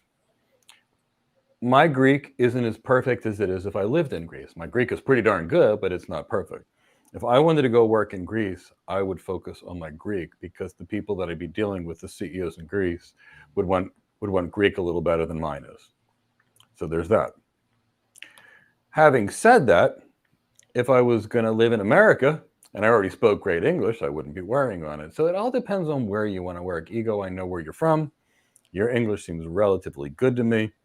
If I was going to focus in England, for example, which is I think where you're working, I would get more polished on the English. If I was going to go work in Poland, for example, which I know you speak fluently, it wouldn't matter. I know you know it perfectly. So there's that. But it's different to have an accent than to have poor grammar. And it's totally okay to have an accent. And it's also totally okay to have some grammar imperfections that are related to an accent. For example, I might say open the lights, which means turn them on, or close the lights, because that's the way I think about it in Greek. Comes off a little funny, but people know what I mean. That's not going to be a problem. It's really the broken grammar, when things just don't make sense, when you can't write a sentence in an email, does it become much more important, because people really do look at writing, and if it's hard to understand, so I would focus on both. But for an architect, it's more about your business and your communications. For an engineer, it's more about the tech. All right. And before we answer Cody's question, I did want to ask Tyrone, can you put a link to our webinar on Thursday in the chat box? Because I want to invite anybody that's got questions about these certifications and jobs and what to learn and what to focus on. I want to invite you to our free webinar on Thursday. So Tyrone, if you can put that link in there. And that's a webinar that will talk about everything that you need to know to become a cloud architect and what you should truly be focusing on. So I encourage you to come to that. And then also, Tyrone, if you, oh no, I'm driving you up the wall probably, because I know I'm asking you for stuff. Can you also put the Cloud Architect Guide link in the chat box as well? Specifically want to ask people to get that as well. So powerful combination. Get that guide, read the guide, and then come to the webinar and pepper us with questions, and we'll have you set for success. So Cody's question is, what about experience? Are they going to give us a job without any real life experience, with only hands-on training boot camps? So let's go over the boot camp first. Yeah. And then I'll let Mike dive into it. We are not a boot camp. No. So we are not a boot camp by any stretch of the imagination. Never have been. So Cody, first, it depends on the job. But I'm going to tell you, with regards to the boot camps that are out there that only teach the tech, if you desire to be a cloud architect, no one will hire you by only learning the tech. Now, having said that, we teach the entire career, the leadership, the sales, the communication, the executive presence, the business acumen. And Cody, I'll give you some examples. I'll start with AWS. Jordan Kitko was a college student and graduated from our program by getting hired by AWS. Ivan Tamba was a college student working as a waiter, hired by AWS after our training. Coyote was also hired by AWS after our training. Now, Jeffrey West, for example, was a geologist doing GIS spatial imaging, totally unrelated to anything we do, and he's now got a cloud architect job at Calian. Balwinder was a stay-at-home mom, and after our training, just got hired at Microsoft as a cloud solution architect. Delroy was an EMT working on ambulances, got hired by CDW as a cloud security architect. Noah Parker was a social worker who recently got hired as a cloud architect. Al Legister was selling, consumer products like tissues for Kimberly-Clark. We got him hired as a senior solution architect at Deloitte with no tech background whatsoever. Now, we also had Daniel Bosu, never worked in tech before. He worked at Nordstrom, got him hired at JP Morgan Chase, and he didn't even graduate high school. But while we were at it, we got Wallace Agana hired by JP Morgan Chase as an enterprise architect, which is a bigger role than a cloud architect. And this was his first tech job. We also got Jennifer Ema hired by them, and she was a mental health tech. So the point is, and I can give you many, many more examples. Of course you can if you're competent. That's the key. Many people get interviews, they just don't win the interviews. My first job was a senior network engineer, and 6 months later, I was a lead architect. That's that. So really, that's the secret. The secret is being great. But if all you learn, if you want to be an architect and all you learn is the tech and you configure the tech, but you don't learn how the tech works and learn how to design it, present it, sell it, build a business case, you don't have the skills to be the architect. So that's the key. And that's why we're not a boot camp. We don't kick people out when they're done after 16 weeks. They stay on our program until they're hired. Because we're about changing lives. Yeah. I would never run a boot camp. I don't believe in just saying, here's all you get and goodbye, we don't care about you. Yeah, it's almost akin to some of these people comparing to what we do. It's like a roller coaster ride. They get a certain amount of people, take them on a few ups and downs, and let them off on to the next. And we're here until we get you hired. We want to make sure that you're competent, capable, and able to do the job, not give you a short, limited facet of the cloud and take your money and send you on your way. That is the total antithesis of what we do. All right. So we've got 3 questions left, and then we're going to wrap it up. We've got Stell's question. I've got Anna's question from earlier, and then I've got Benson's question that we're going to close with. So Stell asked, and I know we've got a couple of different perspectives on this topic here from us. So we'll start with Mike. Please, can you talk about the imposter syndrome and how to deal with it? Absolutely. So there's 2 kinds of imposter syndrome. In 99% of cases, when someone has imposter syndrome, it's because they're not ready for the job. Their subconscious knows they don't completely have the skills. They need to master it more before applying. In 99% of cases. Got my first network engineer job as a senior network engineer. I knew I wasn't good enough. I was nervous. I was nauseous every single day. And you know what I did? I literally read 1,000 pages a day until I was good. Now, of the people I've coached, I'd say it's 99%. That's not official data, but that's from the experience that I've worked with over my years in the last 20 some years. Now, I will also tell you there's the second side of imposter syndrome. Now, this is pathologic and needs to be seen by a psychiatrist or a psychologist or both. This is where you've got someone with 25 years experience that's the number one in their field, and they feel uncomfortable that they don't know. That is a very serious form of imposter syndrome. But in most cases, the secret to ending imposter syndrome is to read more. If you're an architect and you don't know BGP, you're going to be scared. Go read that Internet Routing book by Architecture's book by Bassam Halabi, or read the RFC for BGP. It's required reading in our training program, for example, and it's listed under required reading. And we find when people don't read these things, they tend to be nervous because they know inherently they need some more.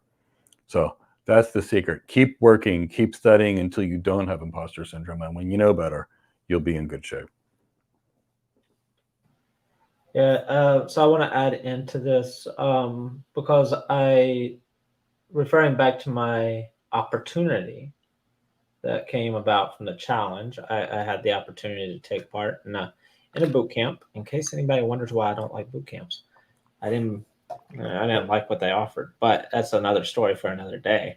But I had an opportunity to do this, which put me in a position with a bunch of people that ultimately had imposter syndrome.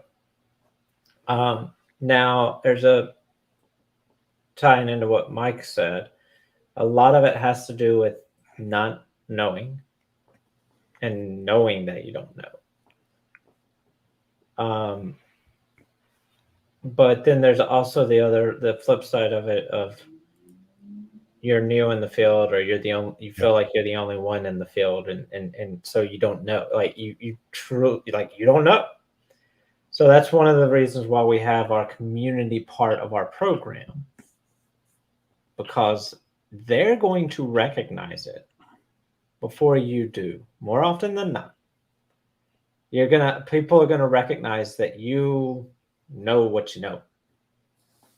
So that ties into our philosophy of having a board of trustees or a board of advisors, people that you trust that will tell you, yeah, you don't know it. Or, yeah, you do know it. Shut up and get on with it. Yes. You know this. Move on. You got it. Go get the job. So, because when we're dealing with most of the people in our community are people that are new in a field, new in this field of cloud computing or technology, and they're moving from seemingly completely unrelated fields.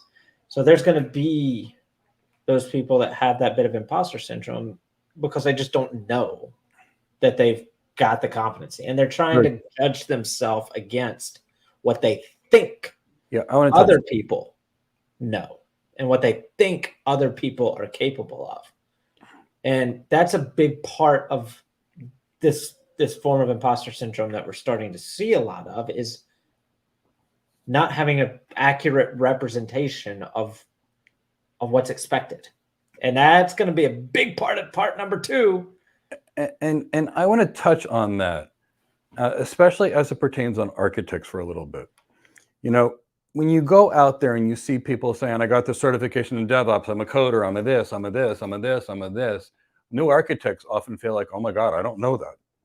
Now, the reality is when they actually get their job and they realize they don't ever get to touch the technology, it's not part of their job ever in most cases, unless the person wants to lose their architect job and become an engineer again, which we see periodically with people that really love to focus on the technology. And that's okay if that's their love, is they don't realize that their job is going to be taking people golfing, entertaining clients, leading a meeting, facilitating a meeting, responding to documents like RFIs, RFPs. And when they realize the technical part of their job is so little compared to all the business and other functions, they might actually be great at the job and not even know it.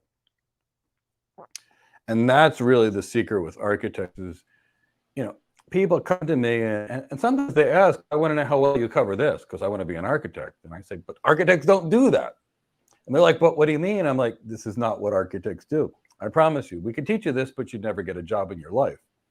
But what do you mean? Well, this is what we do and do that. We do this, we do this. And if you don't know this, you can't be hired. If you learn all these things, that's fine. You can learn it. Maybe you got a hobby in the background writing Python code, but you won't be allowed to do it in your job. So focus on the real skills. So that often causes imposter syndrome. Yeah. And that's not the pathological kind. That's because people don't actually know the job and think they lack the skills that they already have. Right. Exactly. And that's what I wanted to talk about, is like, it's a big problem. And I come, and me with my HR background, I will get on a soapbox about this all day long. We know how I feel about job descriptions. Yeah, that's a big part of creating this problem, is people are seeing this laundry list of vicious cycle. Yeah. Of stuff. It is a vicious cycle, and it creates this form of imposter syndrome in people. And it's, I hate it. I truly hate it. I hate it. And so that's why I say that's why we have the community. That's why we tell people to get their board of trustees, their trusted advisors, and get people that are going to be honest with you, and make sure you have a true representation of what you are trying to compare yourself to, because that's what the imposter syndrome comes from, a comparison. Yeah. And if you're comparing yourself against something that is not realistic, right, it's not going to be good. So, and that's really key. You know, people do it, and they get this imposter syndrome thing. They see what somebody looks like in a magazine, a supermodel, and they don't realize that supermodel has the best tuned exercise program, the best tuned diet program. They may be taking doctor prescribed medicines to stay skinny, and then they're Photoshop. Or better yet, filters. Filters in Photoshop. And, you know, it's the same thing. You know, and the guy doesn't have a six-pack, and he sees it on Instagram, but he doesn't realize which drugs and which steroids the people that have it are actually doing. So when you don't have all the facts, it's easy to feel that way too. So yeah, it's really important to actually know these things. Just kind of keep that in the back of your mind. All right, so let's close out. We got 2 last questions, and I specifically saved them for last. So Anna asked, if I can find it, where did it go? Anna asked,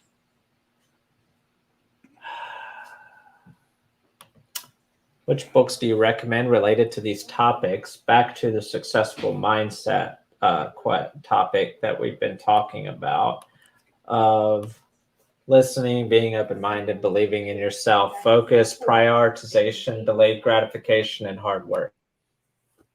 And okay, so let's give you a couple that I happen to love. One is from the strategy perspective, The Art of War. I think that's one of the best books. It used to be mandatory reading in MBA programs, but not anymore. The world gone a little soft.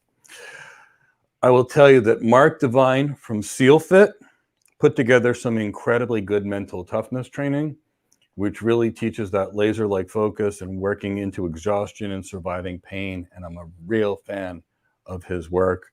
Other SEALs have some extraordinarily good content that are there that I typically respect. And it's an old book, The 7 Habits of Highly Effective People. But the reality is they talk about successful people's habits that are there. I typically always love something from Dale Carnegie. Then again, I'm from Princeton, New Jersey, and still have a place over there. And that's where Dale Carnegie was, but that's more related to sales and communicating and establishing relationships. I'd advise you to read things from professional athletes as well. I know I pretty much read everyone that I can possibly find. Find the person that wins the Tour de France, find the Olympic gymnast, find the Olympic gold medalist, and really learn how they focus and prioritize. And there is both a book and a movie by Dan Millman called The Peaceful Warrior. What a movie. I have shown that to others, and it has changed their lives. There was a book many years ago called The Power of Positive Thinking. I read it a few times.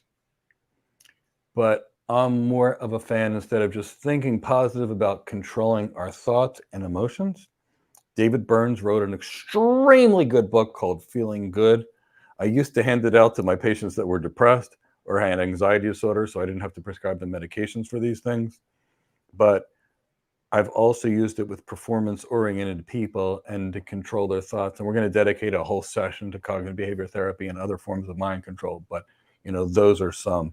But Anna, I always read 3 books a week. It was my passion. It was how I made myself better in addition to training. So I got lots of them if you ever want to ask. And I just want to add one on top of that. Please. That I'm pretty sure we could all agree on is Grit. Yeah. By Angela Duck. Is it Angela Duckworth? Yeah, Angela Duckworth. Yeah.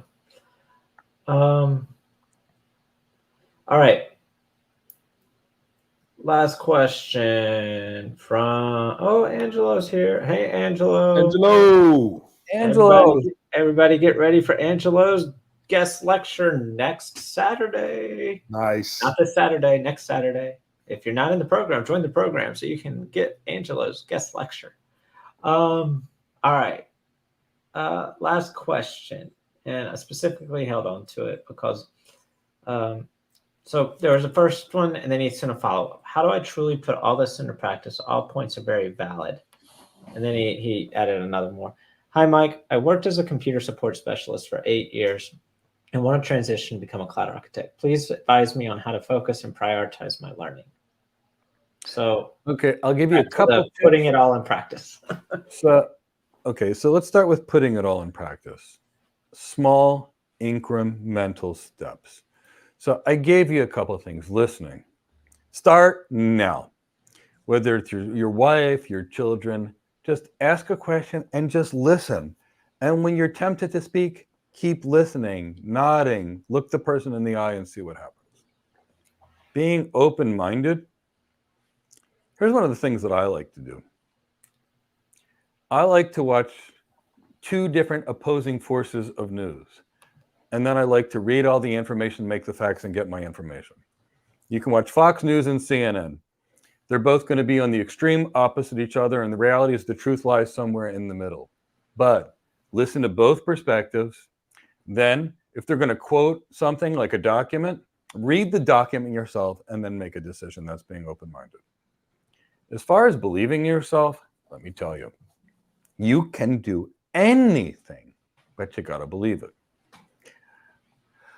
I like to set my intention at the beginning of every day. I practice yoga. In the end of my yoga practice, I do some breathing things, both before and after yoga, plus yoga itself is a breathing practice. And when I'm kind of relaxed and my brain has those delta and theta wave states when we're suggestive to things, I remind myself that I can do whatever I want as long as I focus, which then gets us into focus. This is the tough one. We all are like interrupt driven. My phone's beeping, my text is going, my LinkedIn message is going, my Google thing, my YouTube sending me a YouTube short about Penny the cat, for example. And I love Penny the cat. She's really cute. Penny the talking cat. So the real key is sometimes you just got to shut it all down. And you got to say, what is most important to me? And just do nothing other than that. And then you need to look at it every time something comes in. Is this getting you to your goal? No. Don't focus your time on it. Is this getting to your goal? No. Focus on it. Is this getting to your goal? Now, the prioritization piece, well, that one just takes some time. And I was lucky on that because I used to learn how to practice medicine. And we have to prioritize something. For example, if someone comes in and they have active chest pain and they have a fungus on their wrist under their watch, but they're having a heart attack, I don't care about the fungus on their wrist. I'm going to treat the heart attack first. Fungus when they're healthy enough to deal with it. So, think about what matters most to prioritize. What matters most to you? What matters most to your family? The things that are, rate them on a scale of 1 to 10. The things that are 10, you focus on them. Now, the delayed gratification, you have opportunities to practice that every single day. When you're at lunch and somebody offers you a cookie, for example, and you're trying to lose weight, for example, don't eat the cookie. If you're trying to gain weight and somebody offers you the cookie, eat the cookie because it's going to get you to your goal. When you go to the mall with your family members, or you go to a store and you see something and it's there, do you really need it? Or do you need to focus on your retirement or your education more, for example? Delay your gratification. When it's 8 o'clock in the morning and you want to sleep in for 30 minutes more because you work from home, but you really need to work out, wake up, get yourself out of bed and go work out. So, it's not the easiest thing, but that's really what you do. And as far as hard work, one of the things that truly helped me, I actually got from some special operations warriors when I was younger. They taught me, and I don't recommend this to anybody, especially without seeing a doctor, but they taught me if you could work out to the point where it would hurt and you would keep going. Now, I don't mean hurt because you tore a ligament. I mean hurt because you're on the bike and you're out of breath and your legs are burning. Again, I'm not going to recommend this without seeing a doctor, but I had worked out with people till the point where I would get physically sick, and that's how I learned that I could fight through pain. I am not recommending that, but I'm a martial artist, there's that. But just try to get stronger. When you get a thought that crosses your mind that says, I can't do this, it's time to give up, remind yourself, it ain't nothing but a thing, so to speak. I got this covered, looking good, feeling good, ought to be in Hollywood. I don't care.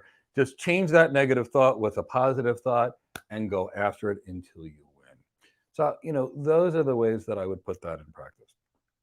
As far as your question on what to do to get the architect job, please download the completely free guide. And also on Thursday, we're going to have a webinar on how to become the ultimate cloud architect, and it'll be on Zoom. And Emmanuel, I want to help you, and you'll listen to everything. We will cover the entire job, and then it'll be on Zoom. So we can actually have a face-to-face conversation because I really need to understand things. Yes, I understand your starting point, but I need to understand what you know, how you communicate yourself, how you present yourself to be able to make a more intelligent recommendation. The key is to really solve a patient's problem, for example, is to get access to the right information. The key to being a great architect isn't knowing just the tech, because you've got to design a solution to improve the customer's business performance. You got to learn their business long before you can even think about the tech. And that's the stuff that's missing from the training that's out there. It doesn't teach you architecture, it teaches you the engineering. So kind of keep those in the back of your mind. We'll tell you everything you need to learn. And if you want, we can even give you a little mini interview, mini quiz, and assess you and tell you exact plan based upon you and your unique goals. So let me end on this. Hope you guys all had some fun tonight. Hope you guys all learned something tonight. I hope you had a good time. If you can like this post, like this video, like this whatever, if you did, please do so. It signals the algorithms to share it with more people. If you didn't subscribe or follow us, please do so. And if you're on YouTube, please hit that bell, because wow, we've got some really neat things coming up, and the bell will notify you when they happen, and I want you to get access to all these things. But lastly, believe in yourself. There is nothing, and I mean nothing, you can't accomplish.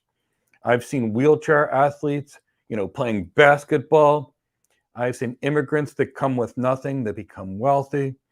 I've seen people that were told they could never walk again, like me, run companies. And the point is you can do anything you want as long as you follow those success principles and go after your dreams, go conquer your dreams. You can be amazing, and go be amazing. All right, so let me take just a moment to remind everybody to sign up for the Cloud Architect Challenge that's going to be happening later this month. It's going to be a very exciting opportunity. If you want to know if you have what it takes to be a cloud architect and actually do the job, take the challenge. It's going to be free. It's going to be at the end of the month. Sign up. The registration link is in the description. We are very, very much looking forward to it. And I know Tyrone has already shared the link in the chat box, but as Mike mentioned, you've got the webinar this Thursday that you can take part in. You can get the free guides that we've shared. I'm not going to ask Tyrone to share those again. He's already shared them enough. So, but I just wanted to say all that. And I also want to say, make sure to stay tuned for part 2. We will be back with part 2, where we're going to be talking about everything from controlling your thoughts and emotions to how to not partake in fortune telling, and how to deal with your expectations, and how to use cognitive. I can't remember the phrase. Mike, this is your area. Cognitive behavior therapy. What? Cognitive behavior therapy. There we go. All right. So it's going to be a great lesson. It's going to piggyback right on this topic of a successful mindset. So, Alonzo, any last words? No, I hope everyone had a great time. I hope you all are able to take this information that we shared with you, apply it immediately, and get you to the best career you could ever have in the shortest way possible.